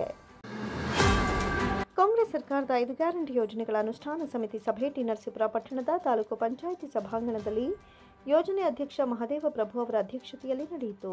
ಟಿ ನರಸೀಪುರ ತಾಲೂಕಿನಲ್ಲಿ ಗೃಹಲಕ್ಷ್ಮಿ, ಗೃಹಜ್ಯೋತಿ, ಶಕ್ತಿ, ಅನ್ನಭಾಗ್ಯ, ಯುವ ನಿಧಿ ಯೋಜನೆಗಳನ್ನು ಅಧಿಕಾರಿಗಳು 100ಕ್ಕೆ 100 ಸಮರ್ಪಕವಾಗಿ ಜಾರಿಗೊಳಿಸುವಂಥ ಮೂಲಕ ಜನತೆಗೆ ಯೋಜನೆ ತಲುಪಿಸಬೇಕು ಅಂತ ಯೋಜನೆಯ ಮಹದೇವ ಪ್ರಭು ಅಧಿಕಾರಿಗಳಿಗೆ ಸೂಚಿಸಿ ಮುಖ್ಯಮಂತ್ರಿಗಳಾದ ಸಿದ್ದರಾಮಯ್ಯರವರು ಹಾಗೂ ಮೈಸೂರು ಜಿಲ್ಲಾ ಉಸ್ತುವಾರಿ ಸಚಿವರಾದ ಡಾಕ್ಟರ್ H.C. ಮಹದೇವಪ್ಪನವರ ಕ್ಷೇತ್ರಗಳಾಗಿದ್ದು ದೂರಬಾರದಂತೆ ಕರ್ತವ್ಯ ನಿರ್ವಹಿಸಬೇಕು ಎಂದರು. ಬನ್ನೂರಿಗೆ ಬಸ್ಗಳು ನಿಗದಿತ ಟೈಮ್ಗೆ ಇಲ್ಲ. ಬನ್ನೂರು ಮತ್ತು ತಲಕಾಡು ಕಾಲೇಜ್ ಟೈಮಿಂಗ್ಸಲ್ಲಿ ಈ ಶಕ್ತಿ ಯೋಜನೆ ಬಿಟ್ಬಿಟ್ಟು ಎಲ್ಲ ಅಪಪ್ರಚಾರ ಮಾಡ್ತಾಯಿದ್ದಾರೆ. ಇದು ಬಿಟ್ಬಿಟ್ಟು ನಿಗದಿತ ಟೈಮ್ಗೆ ಕಡಿಮೆ ಹಾಕ್ಸ್ಬಿಟ್ಟಿದ್ದಾರೆ ಬಸ್ಸು, ಸರಿಯಾದ ಟೈಮ್ಗೆ ಬಸ್ ಬರ್ತಾಯಿಲ್ಲ ಅಂತ ಹೇಳ್ಬಿಟ್ಟು. ಈ ಕಾಲೇಜ್ ಟೈಮಿಂಗ್ಸ್ ಏನಿದೆ ಆ ಟೈಮ್ಗೆ ನಿಗದಿತ ಬಸ್ಗಳನ್ನ ನೀವು ಅಳವಡಿಸ್ಬೇಕು. ಈ ಸಂದರ್ಭದಲ್ಲಿ ಯೋಜನೆಗಳಿಗೆ ಸಂಬಂಧಿಸಿದ ಅಧಿಕಾರಿಗಳು ಸಭೆಗೆ ಮಾಹಿತಿ ನೀಡುವ ಮೂಲಕ ಗ್ಯಾರಂಟಿ ಯೋಜನೆಗಳು ನಿರೀಕ್ಷೆಗೂ ಮೀರಿದ ಯಶಸ್ಸನ್ನು ಗಳಿಸ್ತಾ ಇದ್ದು ಫಲಾನುಭವಿಗಳಿಗೆ ಸಂಬಂಧಿಸಿದ ಇಲಾಖೆಗಳು ಸಮರ್ಪಕ ಮಾಹಿತಿ ನೀಡುವ ಮೂಲಕ ಯೋಜನೆಗಳನ್ನು ತಲುಪಿಸಲಾಗ್ತಾ ಇದೆ ಎಂದರು. ಎಲ್ಲ ಥರದಲ್ಲೂ ಸಹ ಸಾಕಾಗಷ್ಟು ಉಪಯೋಗನ ಪಡ್ಕೊಳ್ತಿದ್ದಾರೆ. ಎಲ್ಲ ಮಹಿಳೆಯರು ಸಹ ಪಡ್ಕೊಳ್ತಿದ್ದಾರೆ. ಅದರಲ್ಲಿ ಸಾಲ ಮಕ್ಕಳಿಗಂತೂ ಸಾಕಾಗಷ್ಟು ಅನಾನುಕೂಲಗಳಾಗ್ತದೆ. ಅನಾನುಕೂಲಗಳಾಗ್ತದೆ ಅಂದರೆ ಆ ಟೈಮಿಂಗ್ಸ್ನಲ್ಲಿ ನೀವು ಅತಿ ಹೆಚ್ಚಾಗಿ ಬಸ್ಗಳನ್ನ 9 ಗಂಟೆನ 8 ಗಂಟೆಯಿಂದನ ಏನು ಟೈಮ್ ಇರುತ್ತೆ ಆ ಟೈಮ್ನಲ್ಲಿ ಜಾಸ್ತಿ ವೆಹಿಕಲ್ಗಳನ್ನ ಬಿಟ್ಟು ವಿದ್ಯಾರ್ಥಿಗಳಿಗೆ ಅನುಕೂಲ ಮಾಡಿಕೊಡ್ಬೇಕು. 9,309 ಫಲಾನುಭವಿಗಳು ನೋಂದಣಿ ಮಾಡ್ಕೊಂಡಿರ್ತಾರೆ. ಇದರಲ್ಲಿ ಅಕ್ಟೋಬರ್ವರೆಗೆ 49,221 ಫಲಾನುಭವಿಗಳಿಗೆ ಹಣ ಸಂದಾಯ ಆಗಿರ್ತದೆ. ಒಟ್ಟಾರೆ ಅಚೀವ್ಮೆಂಟು 62.1% ರೀಚ್ ಆಗಿದೆ ಸರ್. ಇದರಲ್ಲಿ NPCI ಫೇಲ್ಯೂರ್ ಆಗಿರ್ತಕ್ಕಂಥದ್ದು 513 ಇದೆ. ITGST ಬಂದು 616 ಇದೆ. KYC ಮಿಸ್ ಆಗಿರ್ತಕ್ಕಂಥದ್ದು. ಅವರ ವ್ಯಾಪ್ತಿಯಲ್ಲಿ ಒಟ್ಟು 48,405 ಕನೆಕ್ಷನ್ಸ್ ಇದೆ. ಅದರಲ್ಲಿ 47,861 ಜನ ಈಗ ರಿಜಿಸ್ಟರ್ ಆಗಿದ್ದಾರೆ. ಬಾಕಿ 544 ಪೆಂಡಿಂಗ್ ಇದೆ. ಅದರಲ್ಲಿ 65 ಜನ 200 ಯೂನಿಟ್ಗಿಂತ ಜಾಸ್ತಿ ಬಳಸುವಂಥವ್ರು ಇದ್ದಾರೆ. 57 ಜನ ನಮಗೆ ಸಹಾಯಧನ ಬೇಡ ಅಂಥೇಳಿ ಡಿಕ್ಲೇರ್ ಮಾಡ್ಕೊಂಡಿರೋರು ಇದ್ದಾರೆ. ಮತ್ತು 236 ಮನೆಗಳು ಖಾಲಿ ಇದೆ, ಅಂದರೆ ಯಾರೂ ವಾಸ ಇಲ್ಲ. ಅವ್ರಗಳದ್ದು ಆಧಾರ್ ಕಾರ್ಡ್ ಸಿಗ್ದಂಗೆ ನಾವು ರಿಜಿಸ್ಟರ್ ಮಾಡೋಕ್ಕಾಗಿಲ್ಲ. ಅವ್ರನ್ನ ನಾವು ಕಾಂಟ್ಯಾಕ್ಟ್ ಮಾಡಲಿಕ್ಕೆ ಪ್ರಯತ್ನ ಮಾಡ್ತಾ ಇದ್ದೀವಿ. ನಮ್ಮ ಶಕ್ತಿ ಯೋಜನೆ ಜೂನ್ 23, 2023 11ರಿಂದ ಸ್ಟಾರ್ಟ್ ಆಗ್ತೀವಿ ಸರ್. 11ರಿಂದ ಇಲ್ಲಿವರೆಗೂ ನಮಗೆ ಒಟ್ಟು ಶಕ್ತಿ ಪ್ರಯಾಣಿಕರು 2,45,00,000 ಅಂಟಿಲ್ ನವಂಬರ್, ಈ ನವಂಬರ್ವರೆಗೂ ಮಹಿಳಾ ಪ್ರಯಾಣಿಕರು ಪ್ರಯಾಣಿಸಿರ್ತಾರೆ ಸರ್. ಅದರಲ್ಲಿ 61 ಕೋಟಿ 18 ಲಕ್ಷ ನಮಗೆ ಆದಾಯ ಬಂದಿರುತ್ತೆ ಸರ್ ಶಕ್ತಿ ಪ್ರಯಾಣಿಕರಿಂದ. ನಮ್ಮ ನಂಜನಗೂಡು ಡಿಪೋ ಒಳಗೊಂಡಂತೆ ನರಸೀಪುರ ಬಸ್ ಸ್ಟ್ಯಾಂಡ್ ಬರುತ್ತೆ. ನರಸೀಪುರ ಬಸ್ ಸ್ಟ್ಯಾಂಡಲ್ಲಿ ಸರ್ ಒಟ್ಟು 497 ಟ್ರಿಪ್ಪು.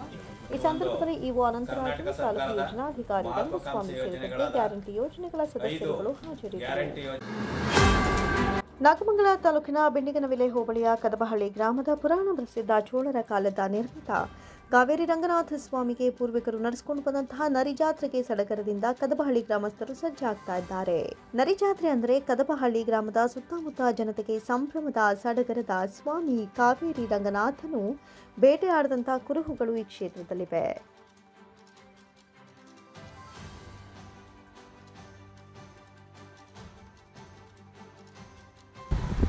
ಕಾವೇರಿ ರಂಗನಾಥ ಸ್ವಾಮಿ ಸಂಕ್ರಾಂತಿ ಹಬ್ಬದ ಪ್ರಯುಕ್ತ 13, 14 ಜಾತ್ರಾ ಮಹೋತ್ಸವವಾಗಿ ಅದ್ದೂರಿಯಾಗಿ ಮಾಡ್ತೀವಿ. ಪುರಾತನ ಕಾಲದಿಂದ ಬಂದಿರತಕ್ಕಂಥ ಇದು ಎಲ್ಲ ಹಿರಿಯರು ಎಲ್ಲ ಸೇರಿ ಒಗ್ಗಟ್ಟಿನಿಂದ ಮಾಡ್ತಕ್ಕಂಥದ್ದು ಇದು ಜಾತ್ರೆ. ಎಲ್ಲ ಕಾರ್ಯಕ್ರಮಕ್ಕೆ ಎಲ್ಲ ಸುತ್ತಮುತ್ತ ಗ್ರಾಮಸ್ಥರು ಮತ್ತು ಈ ಹಿಂದೆ ಪೂರ್ವಿಕರು ನರಿ ಬೇಟೆಯನ್ನಾಡಿ ಚಿನ್ನದ ಮೂಗುತಿಯನ್ನ ಚುಚ್ಚಿ 3 ದಿನಗಳ ಕಾಲ ಪೂಜೆ ಮಾಡಿ ಮತ್ತೆ ಕಾಡಿಗೆ ಬಿಡ್ತಾ ಇದ್ರು. ಪ್ರಸ್ತುತ ಕಾನೂನು ಕಟ್ಟಳೆಗಳು ಇರೋದ್ರಿಂದ ನರಿ ಪೂಜೆಯನ್ನ ಸಲ್ಲಿಸಿ 3 ದಿನಗಳ ಕಾಲ ವಿಜೃಂಭಣೆಯಿಂದ ಜಾತ್ರೆಯನ್ನ ನಡೆಸಲಾಗುತ್ತೆ. ಜಾತ್ರೆ ವಿಶೇಷತೆ ಏನಂತ ಅಂದರೆ ನರಿ ಹಬ್ಬ ಅನ್ನೋದೇ ವಿಶೇಷತೆ. ಕದಬಳ್ಳಿ ಗ್ರಾಮದಲ್ಲಿ ನರಿ ವಿಶೇಷತೆ ಅಂತಂದರೆ ಲಕ್ಷಾಂತರ ಜನ ಸೇರ್ತಾ ಇದ್ರು. ಇಲ್ಲಿ ಕಾನೂನು ಇದಾಗಿ ಕಠಿಣವಾಗಿರೋದ್ರಿಂದ ನರಿನ ಪೂಜೆ ಮಾಡೋಕ್ಕೆ ನಮಗೆ ಅವಕಾಶ ಕೊಡಲಿಲ್ಲ. ಅದರಿಂದ ನಾವು ಅದನ್ನು ಸ್ಟಾಪ್ ಮಾಡಿಬಿಟ್ಟು ಇಲ್ಲಿ ಜಾತ್ರೆ ತೇರು ಎಲ್ಲ ನಡೆಯುತ್ತೆ. ಲಕ್ಷಾಂತರ ಜನ ಕರ್ನಾಟಕದಲ್ಲಿ ಎಷ್ಟು ಜನ ಬರ್ತಾರೆ ಅನ್ನೋದು ಲೆಕ್ಕನೇ ಇಲ್ಲ, ಅಷ್ಟು ಜನ ಬಂದು ಸೇರ್ತಾರೆ ಇದಕ್ಕೆ. ಇಲ್ಲಿ ಹಿಂದಿನ ಕಾಲದಿಂದಲೂ ಬರ್ತಾಯಿದ್ರು, ಬೇಟೆ ಇದು ಮಾಡ್ತಾಯಿದ್ರು, ದೇವ್ರಿಗೆ ಅಂತಲೇ ಬೇಟೆ ಇದು ಮಾಡ್ತಾಯಿದ್ರು. ಅದಕ್ಕೆ ಬೇಟೆ ಮಾಡಿದ್ರೆ ಅದಕ್ಕೇನು ಹಿಂಸೆ ಕೊಡ್ತಿತ್ತಿಲ್ಲ. ಚಿನ್ನದ ಕೊಂಡ್ಲನ್ನ ಚುಚ್ಚಿ ಪೂಜೆ ಮಾಡಿ ಬಿಟ್ಬಿಡೋರು ಇದನ್ನು. ಅದನ್ನೇ ನಮ್ಮ ಪದ್ಧತಿ ಇದ್ದಿದ್ದು. ಈ ಕಾನೂನು ಕಠಿಣವಾಗಿರೋದ್ರಿಂದ ಅದನ್ನು ನಾವು ಇನ್ನು ಮುಂದುವರಿಸಿಲ್ಲ, ಅದು ಇದು ಮಾಡಿಕೊಂಡು. ಅರ್ಚಕರಾದ ಕೆಎನ್ ರಂಗಸ್ವಾಮಿ ಮತ್ತು ರಾಜೇಂದ್ರ ಅವರು ತಿಳಿಸುವಂತೆ ಪುರಾಣ ಪ್ರಸಿದ್ಧವಾದ ಈ ಕ್ಷೇತ್ರದಲ್ಲಿ ಸ್ವಾಮಿಯವರು ಭೇಟಿಯಾಡಿದಂತಹ ಕುರುಹುಗಳು ಅಶ್ವತ್ಥಕಟ್ಟೆ ಆಂಜನೇಯ ಸ್ವಾಮಿ, ಲಕ್ಷ್ಮೀ ದೇವತೆ ಸಮೇತರಾಗಿ ಕಾವೇರಿ ದೇವಾಲಯದಲ್ಲಿ ಪ್ರತಿಷ್ಠಾಪನೆಗೊಂಡಿದ್ದಾರೆ. ಇವರಿಗೆ ಪ್ರತಿ ವರ್ಷ ಸಂಕ್ರಾಂತಿ ಹಬ್ಬದಂದು ಸುತ್ತಮುತ್ತಲ ಗ್ರಾಮಸ್ಥರು, ರಾಜ್ಯದ ಮೂಲೆ ಮೂಲೆಗಳಿಂದ ಆಗಮಿಸುವ ಭಕ್ತರು ನರಿಜಾತ್ರೆ ಸಂಭ್ರಮದಲ್ಲಿ ಸ್ವಾಮಿಗೆ ಪೂಜೆ ಸಲ್ಲಿಸುತ್ತಾರೆ ಎಂದರು.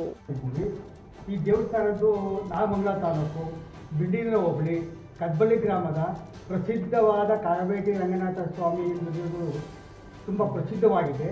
ಈ ದೇವಸ್ಥಾನವು 11ನೇ ಶತಮಾನದಲ್ಲಿ ಕದಂಬರು ಚೋಳರ ಕಾಲದಲ್ಲಿ ನಿರ್ಮಿಸಿದಂಥ ದೇವಸ್ಥಾನ ಇದು. ಈ ದೇವಸ್ಥಾನದಲ್ಲಿ ಹೊರಭಾಗದಲ್ಲಿ ಈಗ ದೇವಸ್ಥಾನದಲ್ಲಿ ಹಳ್ಳಿಕಟ್ಟೆ ಇದೆ, ಬಸವತ್ಕಟ್ಟೆ ಇದೆ. ಅದು ಮುಂಭಾಗದಲ್ಲಿ ರಂಗನಾಥ ಸ್ವಾಮಿ, ಇದು ಬೇಟೆ ರಂಗ ಅಂದ್ಬಿಟ್ಟು ಹೆಸರಾಗಿದೆ ನಮ್ಮ ಕದಬಳ್ಳಿಲಿ. ಬೇಟೆಯಾಡಕ್ಕೆ ಹೋಗ್ಬಿಟ್ಟು ಒಂದು ದೊಡ್ಡ ಬಂಡಿ ಹೂಡಿ ಕಾಲು ಇದು ಮಾಡಿರೋಂಥ ಬಂಡೆ ಒಳಗೇ ಈಗ ಚಿತ್ರಣ ಅಲ್ಲಿ ನೀವು ತಕ್ಕೋಬೋದು, ಚಿತ್ರಣ ಇದೆ. ಆಮೇಲೆ ಅಲ್ಲಿಂದ ಬಂದರೆ ಪ್ರರಂಗದಲ್ಲಿ ಆಂಜನೇಯ ದೇವಸ್ಥಾನ, ಮಾರುತಿ ಆಂಜನೇಯ ದೇವಸ್ಥಾನ ಇದೆ. ಒಳಗಡೆ ಬಂದರೆ ನರಸಿಂಹಸ್ವಾಮಿ ದೇವಸ್ಥಾನ ಇದೆ, ಗಣಪತಿ ದೇವಸ್ಥಾನ ಇದೆ, ದ್ವಾರಪಾಲಕ ದೇವರುಗಳಿದ್ದಾವೆ. ಅದರಿಂದ ಒಳಗೆ ಬಂದರೆ ಅಮ್ಮನವ್ರ ಲಕ್ಷ್ಮೀದೇವರಿದೆ. ಅದರೊಳಗೆ ಬಂದರೆ ಗುರುಗಳು ರಾಮಾನುಚಾರ್ಯರಿದ್ದಾರೆ. ಅದರಿಂದ ಒಳಗೆ ಬಂದರೆ ಮೂಲ ಕಾವೇರಿ ಸ್ವಾಮಿ ದೇವಸ್ಥಾನ ಇದೆ. ಇದು 10ನೇ ಶತಮಾನದ ಪ್ರಸಿದ್ಧವಾದ ದೇವಸ್ಥಾನ. ಸ್ಥಳೀಯ ಗ್ರಾಮಸ್ಥರು ತಿಳಿಸುವಂತೆ ನರಿಜಾತ್ರೆಯ ವಿಶೇಷತೆಗಳನ್ನು ತಿಳಿಸಿದರು. ನರಿಜಾತ್ರೆ ಸಂಭ್ರಮದ ಸಡಗರದಲ್ಲಿರುವ ಕಾವೇರಿ ರಂಗನಾಥ ಸ್ವಾಮಿ ಅಭಿವೃದ್ಧಿ ಟ್ರಸ್ಟ್ನ ಆಡಳಿತ ಮಂಡಳಿಯ ಸದಸ್ಯರು ಮತ್ತು ಸುತ್ತಮುತ್ತಲ ಗ್ರಾಮಸ್ಥರು ಭಕ್ತಾದಿಗಳಿಗೆ ನರಿಜಾತ್ರೆಗೆ ಆಗಮಿಸುವಂತೆ ಸ್ವಾಗತ ಕೋರಿದರು. ವರ್ಷಕ್ಕೆ ಒಂದು ಸಾರಿ ಸಂಕ್ರಾಂತಿ ಹಬ್ಬ ಅಂತ ಅಂದ್ಬಿಟ್ಟು ಮಾಡ್ತಾ ಇದ್ದೀವಿ. ಫಸ್ಟೆಲ್ಲ ಹೋಗ್ಬಿಟ್ಟು ನರಿ ಹಿಡ್ಕೊಂಬಂದು ಪೂಜೆ ಮಾಡ್ತಿದ್ವಿ. ನಮಗೆ ನರಿನೇ ಆರಾಧ್ಯ ದೈವ ಆಗಿತ್ತು. ಈಗ ಕಾನೂನು ಕಟ್ಟಳೆಗಳು ಬಂದು ಆ ನರಿಯನ್ನು ಹಿಡಿಯೋದನ್ನು ನಿಷೇಧ ಮಾಡಿದ್ದಾರೆ ಸರ್ಕಾರದಿಂದ. ಅದಕ್ಕೋಸ್ಕರ ನಾವು ಅದನ್ನು ನಿಲ್ಲಿಸಿ ನಾವೀಗ ಪೂಜೆ ಮಾತ್ರ ಮಾಡ್ಕೊಂಡು ಹೋಗ್ತಾ ಇದ್ದೀವಿ. ವರ್ಷ 3 ದಿವಸ ಪೂಜೆ ಮಾಡ್ತೀವಿ. 13ನೇ ತಾರೀಕು ಪೂಜೆ ಮಾಡ್ತೀವಿ. 14ನೇ ತಾರೀಕು ರಂಗನಾಥ ಸ್ವಾಮಿಯ ಪೂಜೆ ಮಾಡ್ಕೊಂಡು ಬರ್ತೀವಿ. ಮದ್ದೂರು ತಾಲೂಕು ಕೃಷಿ ಸಮಾಜದ ಅಧ್ಯಕ್ಷರಾಗಿ ಕೆಬಿ ನಾಗರಾಜು, ಉಪಾಧ್ಯಕ್ಷರಾಗಿ ಎಂಬಿ ತಮ್ಮಣ್ಣಗೌಡ, ಪ್ರಧಾನ ಕಾರ್ಯದರ್ಶಿಯಾಗಿ ಬಿ ಬಸವರಾಜು, ಖಜಾಂಚಿಯಾಗಿ ಕೆವಿ ಶ್ರೀನಿವಾಸ್ ಹಾಗೂ ಜಿಲ್ಲಾ ಪ್ರತಿನಿಧಿಯಾಗಿ ಜಿಡಿ ಚಂದ್ರಶೇಖರ್ ಅವರು ಅವಿರೋಧವಾಗಿ ಆಯ್ಕೆಯಾದರು. ಪಟ್ಟಣದ ಸಹಾಯಕ ನಿರ್ದೇಶಕರ ಕಚೇರಿಯಲ್ಲಿ ನಡೆದ ಚುನಾವಣೆಯಲ್ಲಿ ಇವರನ್ನು ಹೊರತುಪಡಿಸಿ ಬೇರೆ ಯಾರು ನಾಮಪತ್ರ ಸಲ್ಲಿಸದ ಕಾರಣ ಇವರುಗಳ ಆಯ್ಕೆಯನ್ನು ಚುನಾವಣಾಧಿಕಾರಿ ಕೃಷಿ ಇಲಾಖೆಯ ಸಹಾಯಕ ನಿರ್ದೇಶಕಿ ಪ್ರತಿಭಾ ಘೋಷಣೆ ಮಾಡಿದರು. ನೂತನ ಅಧ್ಯಕ್ಷ ಕೆಬಿ ನಾಗರಾಜು ಅಭಿನಂದನೆ ಸ್ವೀಕರಿಸಿ ಮಾತನಾಡಿ, ಸರ್ಕಾರದಿಂದ ಬರುವ ಸವಲತ್ತುಗಳನ್ನು ಅರ್ಹ ಫಲಾನುಭವಿಗಳಿಗೆ ತಲುಪಿಸುವ ನಿಟ್ಟಿನಲ್ಲಿ ಹಾಗೂ ರೈತರಿಗೆ ಅನುಕೂಲವಾಗುವ ರೀತಿಯಲ್ಲಿ ತಾಲೂಕು ಕೃಷಿ ಸಮಾಜ ನಿರಂತರವಾಗಿ ಕೆಲಸ ಮಾಡಲಿದೆ ಅಂತ ವಿಶ್ವಾಸ ವ್ಯಕ್ತಪಡಿಸಿದರು. ಬಳಿಕ ಮಾಜಿ ಶಾಸಕ ಡಿಸಿ ತಮ್ಮಣ್ಣ ಅವರನ್ನು ನೂತನ ಅಧ್ಯಕ್ಷ ಹಾಗೂ ಉಪಾಧ್ಯಕ್ಷರು ಅಭಿನಂದಿಸಿದರು. ಈ ವೇಳೆ ಮಾತನಾಡಿದ ಡಿಸಿ ತಮ್ಮಣ್ಣ, ಕೃಷಿಕ ಸಮಾಜದ ಏಳಿಗೆಗೆ ರೈತರಿಗೆ ಅನುಕೂಲವಾಗುವ ನಿಟ್ಟಿನಲ್ಲಿ ಕಾರ್ಯನಿರ್ವಹಿಸಿ ಅಂತ ನೂತನ ಆಡಳಿತ ಮಂಡಳಿಗೆ ಶುಭಾಶಯ ತಿಳಿಸಿದರು. ಎಲ್ಲ ಸದಸ್ಯರುಗಳು ಕೂಡ ಅವಿರೋಧವಾಗಿ ಅಧ್ಯಕ್ಷರು ಮತ್ತು ಉಪಾಧ್ಯಕ್ಷರನ್ನು ಚುನಾಯಿಸಿದ್ದಾರೆ. ಈ ಚುನಾವಣೆಯಲ್ಲಿ ನಾಗರಾಜ್ ಅವರು ಅಧ್ಯಕ್ಷರಾಗಿ ಹಾಗೂ ನಮ್ಮ ಮುದುಗೆರೆ ತಮ್ಮಣ್ಣವರು ಉಪಾಧ್ಯಕ್ಷರಾಗಿ ಆಯ್ಕೆಯಾಗೋದ್ರ ಜೊತೆಗೆ ಚಂದ್ರಶೇಖರ್ ಅವ್ರನ್ನ ಜಿಲ್ಲಾ ಮಟ್ಟಕ್ಕೆ ಅವರನ್ನು ನೇಮಕ ಮಾಡಿದ್ದಾರೆ. ಇದೆಲ್ಲವೂ ಕೂಡ ಒಗ್ಗಟ್ಟಿನಿಂದ ಆಗಿರೋದ್ರಿಂದ ಎಲ್ಲ ಸದಸ್ಯರುಗಳನ್ನು ಅದು ಶಿವರಾಮ್ ಅವರ ನೇತೃತ್ವದಲ್ಲಿ ಒಗ್ಗಟ್ಟಾಗಿ ಅವಿರೋಧವಾಗಿ ಆಯ್ಕೆ ಮಾಡೋದಕ್ಕೆ ಎಲ್ಲ ಸದಸ್ಯರುಗಳನ್ನು ಕೂಡ ನಾನು ಅಭಿನಂದಿಸ್ತೇನೆ. ನಿರ್ದೇಶಕರಾದ TM Rajashekar, BJ Ramesh, K Krishnappa, M Shivanna, CS Lokesh, SP Shankaraiah, S Venkatachalavaiah, DN Raghu, MV Prakash, Puttaramu, ಕೃಷಿ ಅಧಿಕಾರಿಗಳಾದ ದಯಾನಂದ ಕುಮಾರ್, ಅಧೀಕ್ಷಕ ಶಿವನಂಜೇಗೌಡ ಹಾಗೂ ಇಲಾಖೆಯ ಅಧಿಕಾರಿಗಳು ಹಾಗೂ ಸಿಬ್ಬಂದಿಗಳು ಹಾಜರಿದ್ದರು. ಟಿ ನರಸೀಪುರ ತಾಲೂಕಿನ ಪ್ರೌಢಶಾಲಾ ಸಹ ಶಿಕ್ಷಕರ ಸಂಘದ ವತಿಯಿಂದ 2025ನೇ ನೂತನ ವರ್ಷದ ಕ್ಯಾಲೆಂಡರ್ ಬಿಡುಗಡೆಯನ್ನು ಕ್ಷೇತ್ರ ಶಿಕ್ಷಣಾಧಿಕಾರಿ ಶಿವಮೂರ್ತಿ ನೆರವೇರಿಸಿದರು. ಪಟ್ಟಣದ ಸಮನ್ವಯಾಧಿಕಾರಿಗಳ ಕಚೇರಿಯಲ್ಲಿ ಕ್ಯಾಲೆಂಡರ್ ಬಿಡುಗಡೆಗೊಳಿಸಿ ಮಾತನಾಡಿ, ಯಾವುದೇ ಅನುದಾನಗಳಿಲ್ಲದಿದ್ದರೂ ವೈಯಕ್ತಿಕವಾಗಿ ಸಂಪನ್ಮೂಲ ಕ್ರೋಢೀಕರಿಸಿಕೊಂಡು ಪ್ರೌಢಶಾಲಾ ಸಹ ಶಿಕ್ಷಕರ ಸಂಘದ ವತಿಯಿಂದ ಕ್ಯಾಲೆಂಡರ್ ಬಿಡುಗಡೆಗೊಳಿಸಿರುವುದು ಶ್ಲಾಘನೀಯ ಎಂದರು. ಇದು ಅತ್ಯಂತ ಒಂದು ಕ್ರಿಯಾಶೀಲ ಸಂಘ. ಇದೊಂದು ಸಹ ಶಿಕ್ಷಕರ ಸಂಘ ಎಲ್ಲ ಅಧ್ಯಕ್ಷರು ಪದಾಧಿಕಾರಿಗಳೆಲ್ಲ ಸೇರಿ ಉತ್ತಮವಾಗಿ ಒಂದು ಕಾರ್ಯವನ್ನು ನಿರ್ವಹಿಸ್ತಾರೆ. ನನಗೂ ಕೂಡ ಭಾಳ ಖುಷಿ ಆಯಿತು. ಭಾಳ ಕಲರ್ಫುಲ್ ಆಗಿ ಯಾವುದೇ ಅನುದಾನ ಇದ್ದಿದ್ರು ಕೂಡ ಅವೆಲ್ಲ ಹೊಂದಾಣಿಕೆ ಮಾಡ್ತಾರೆ. ಎಲ್ಲ ಪದಾಧಿಕಾರಿಗಳು ಮಾಡಿದ್ದಾರೆ. ಸಂಘಟನೆ ಇದೆ ನಮ್ಮಲ್ಲಿ. ಜೊತೆಗೆ ಸಂಘಟನೆಯ ಒಂದು ಕ್ರಿಯಾಶೀಲ ಕೆಲಸ ಕಾರ್ಯಗಳನ್ನು ಇದು ಪ್ರತಿಬಿಂಬಿಸ್ತದೆ. ಪದವೀಧರ ಸಂಘದ ತಾಲೂಕು ಅಧ್ಯಕ್ಷರಾದ ತ್ರಿವೇಣಿ ನಗರ ಮಹದೇವಸ್ವಾಮಿ ಮಾತನಾಡಿ, ಕ್ರಿಯಾಶೀಲ ಪದಾಧಿಕಾರಿಗಳು ಸಂಘದಲ್ಲಿ ಇರುವುದರಿಂದ ಸಂಘದ ಬೆಳವಣಿಗೆಗೆ ಪೂರಕವಾಗಲಿದೆ. ಪ್ರತಿ ವರ್ಷ ಕ್ಯಾಲೆಂಡರ್ ಬಿಡುಗಡೆ ಆದಾಗಲೆಲ್ಲ ನಮ್ಮ ಸೇವೆಯ ಅವಧಿಯು ಕಡಿಮೆಯಾಗ್ತಾ ಬರುತ್ತೆ, ಆದರೆ ಅನುಭವ ಹೆಚ್ಚಾಗುತ್ತಾ ಬರುತ್ತೆ. ಆಗ ನಮ್ಮ ಅನುಭವವನ್ನು ಸಂಘದ ಮುಡಿಪಾಗಿಡೋಣ ಎಂದರು. ಉತ್ತಮವಾಗಿದೆ, ಕಲರ್ಫುಲ್. ಇದು ನೋಡಿದಾಗ ಇನ್ನೂ ಕಲರ್ಫುಲ್ ಆಗಿದೆ. ಜೊತೆಗೆ ಇಲ್ಲಿರುವಂಥ ಎಲ್ಲ ಪದಗಳು ತುಂಬ ಕ್ರಿಯಾಶೀಲವಾಗಿರುವಂತಹ ಪದಾರ್ಥಗಳು. ಒಳ್ಳೆ ಸಂಘಟನೆ ಚಿತ್ರರು ಆಗಿರುವಂಥ ನಮ್ಮ ಕಾರ್ಯದರ್ಶಿಗಳಾದ ನಾಗರಾಜ್ ಅವರು ಮತ್ತು ಪ್ರಸಾದ್ ಅವರ ಅಧ್ಯಕ್ಷತೆಯಲ್ಲಿ ಈ ಒಂದು ಕ್ಯಾಲೆಂಡರ್ ಉತ್ತಮವಾಗಿ ಬಂದಿದೆ. ಇದು ನೋಡಿದ ಮೇಲೆ ನನಗೂ ಅನ್ನಿಸ್ತು, ಮುಂದಿನ ವರ್ಷ ನಾವು ಈ ರೀತಿ ಮಾಡಿಸ್ಬೇಕು. ತುಂಬ ಖುಷಿ ಆಯಿತು. ಜೊತೆಗೆ ಎಲ್ಲರ ಫೋಟೋಗಳು ಕಲರ್ಫುಲ್ ಆಗಿದೆ. ಜೊತೆಗೆ ಈ ದಿನದರ್ಶಿಕೆ ಅನ್ನುವಂಥದ್ದು ನಮ್ಮ ಒಂದು ವರ್ಷದಿಂದ ಮತ್ತೊಂದು ವರ್ಷಕ್ಕೆ ನಮ್ಮ ಸರ್ವಿಸನ್ನು ಕಡಿಮೆ ಮಾಡ್ಕೊಳ್ತಿರುತ್ತೆ. ಜೊತೆಗೆ ಆಯುಷನ್ನು ಕಡಿಮೆ ಮಾಡ್ತಾ ಇರುತ್ತೆ. ಅಂದರೆ ಅನುಭವ ಜಾಸ್ತಿ ಆಗ್ತಾ ಇರುತ್ತೆ. ಆದರೆ ನಮ್ಮ ಸೇವೆ ಮುಂದಕ್ಕೆ ಇನ್ನೊಂದು 10 ವರ್ಷ ಇರ್ಬೋದು, 9 ವರ್ಷ ಇರ್ಬೋದು. ಒಂದೊಂದು ವರ್ಷ ಒಂದೊಂದು ಕ್ಯಾಲೆಂಡರ್ ಬಿಡುಗಡೆ ಆಗ್ತಾ ನಮ್ಮ ಸೇವೆಯ ಪಕ್ವತೆ ಜಾಸ್ತಿ ಇರುತ್ತೆ. ಇದೇ ಸಂದರ್ಭದಲ್ಲಿ ತಾಲೂಕಿನ ಮೇದನಿ ಪ್ರೌಢಶಾಲೆಯಲ್ಲಿ ದೈಹಿಕ ಶಿಕ್ಷಕರಾಗಿ ಕರ್ತವ್ಯ ನಿರ್ವಹಿಸ್ತಾ ಇರುವ ಮಹದೇವ ಪ್ರಸಾದ್ ಅವರು ನೆಟ್ಬಾಲ್ ಪಂದ್ಯಾವಳಿಯಲ್ಲಿ ರಾಷ್ಟ್ರಮಟ್ಟದಲ್ಲಿ ಮಕ್ಕಳನ್ನು ಆಯ್ಕೆ ಮಾಡಿಸುವ ಮೂಲಕ ತಾಲೂಕಿನ ಹಿರಿಮೆಯನ್ನು ಎತ್ತಿ ಹಿಡಿಯುವ ಹಿನ್ನೆಲೆಯಲ್ಲಿ ಸಂಘದ ವತಿಯಿಂದ ಗೌರವಿಸಲಾಯಿತು. ಈ ಸಂದರ್ಭದಲ್ಲಿ ಸಂಘದ ಅಧ್ಯಕ್ಷರಾದ ಎನ್ ಪ್ರಸಾದ್, ಪ್ರಧಾನ ಕಾರ್ಯದರ್ಶಿ ಎಸ್ ನಾಗರಾಜು, ಕರ್ನಾಟಕ ರಾಜ್ಯ ಸರ್ಕಾರಿ ನೌಕರರ ಸಂಘದ ತಾಲೂಕು ಅಧ್ಯಕ್ಷ ಶಿವಶಂಕರಮೂರ್ತಿ, SC/ST ನೌಕರರ ಸಂಘದ ಅಧ್ಯಕ್ಷರಾದ ಸೋಸ್ಲೆ ನಾಗೇಶ್, ಪದವೀಧರ ಸಂಘದ ಅಧ್ಯಕ್ಷರಾದ ತ್ರಿವೇಣಿ ನಗರ ಮಹದೇವಸ್ವಾಮಿ, ಪ್ರಸಾದ್, ಪುಟ್ಟಸ್ವಾಮಿ, ಮರಿಸ್ವಾಮಿ, ಮಹದೇವ ಪ್ರಸಾದ್, ಶ್ರೀನಿವಾಸ್ ಸೇರಿದಂತೆ ಹಲವಾರು ಶಿಕ್ಷಕರು ಹಾಗೂ ನೌಕರರು ಹಾಜರಿದ್ದರು. A N furniture showroom Mandya. ನಮ್ಮಲ್ಲಿ ಎಲ್ಲ ರೀತಿಯ ವುಡನ್ ಮತ್ತು ಸ್ಟೀಲ್ ಫರ್ನಿಚರ್ಗಳು ದೊರೆಯಲಿದೆ.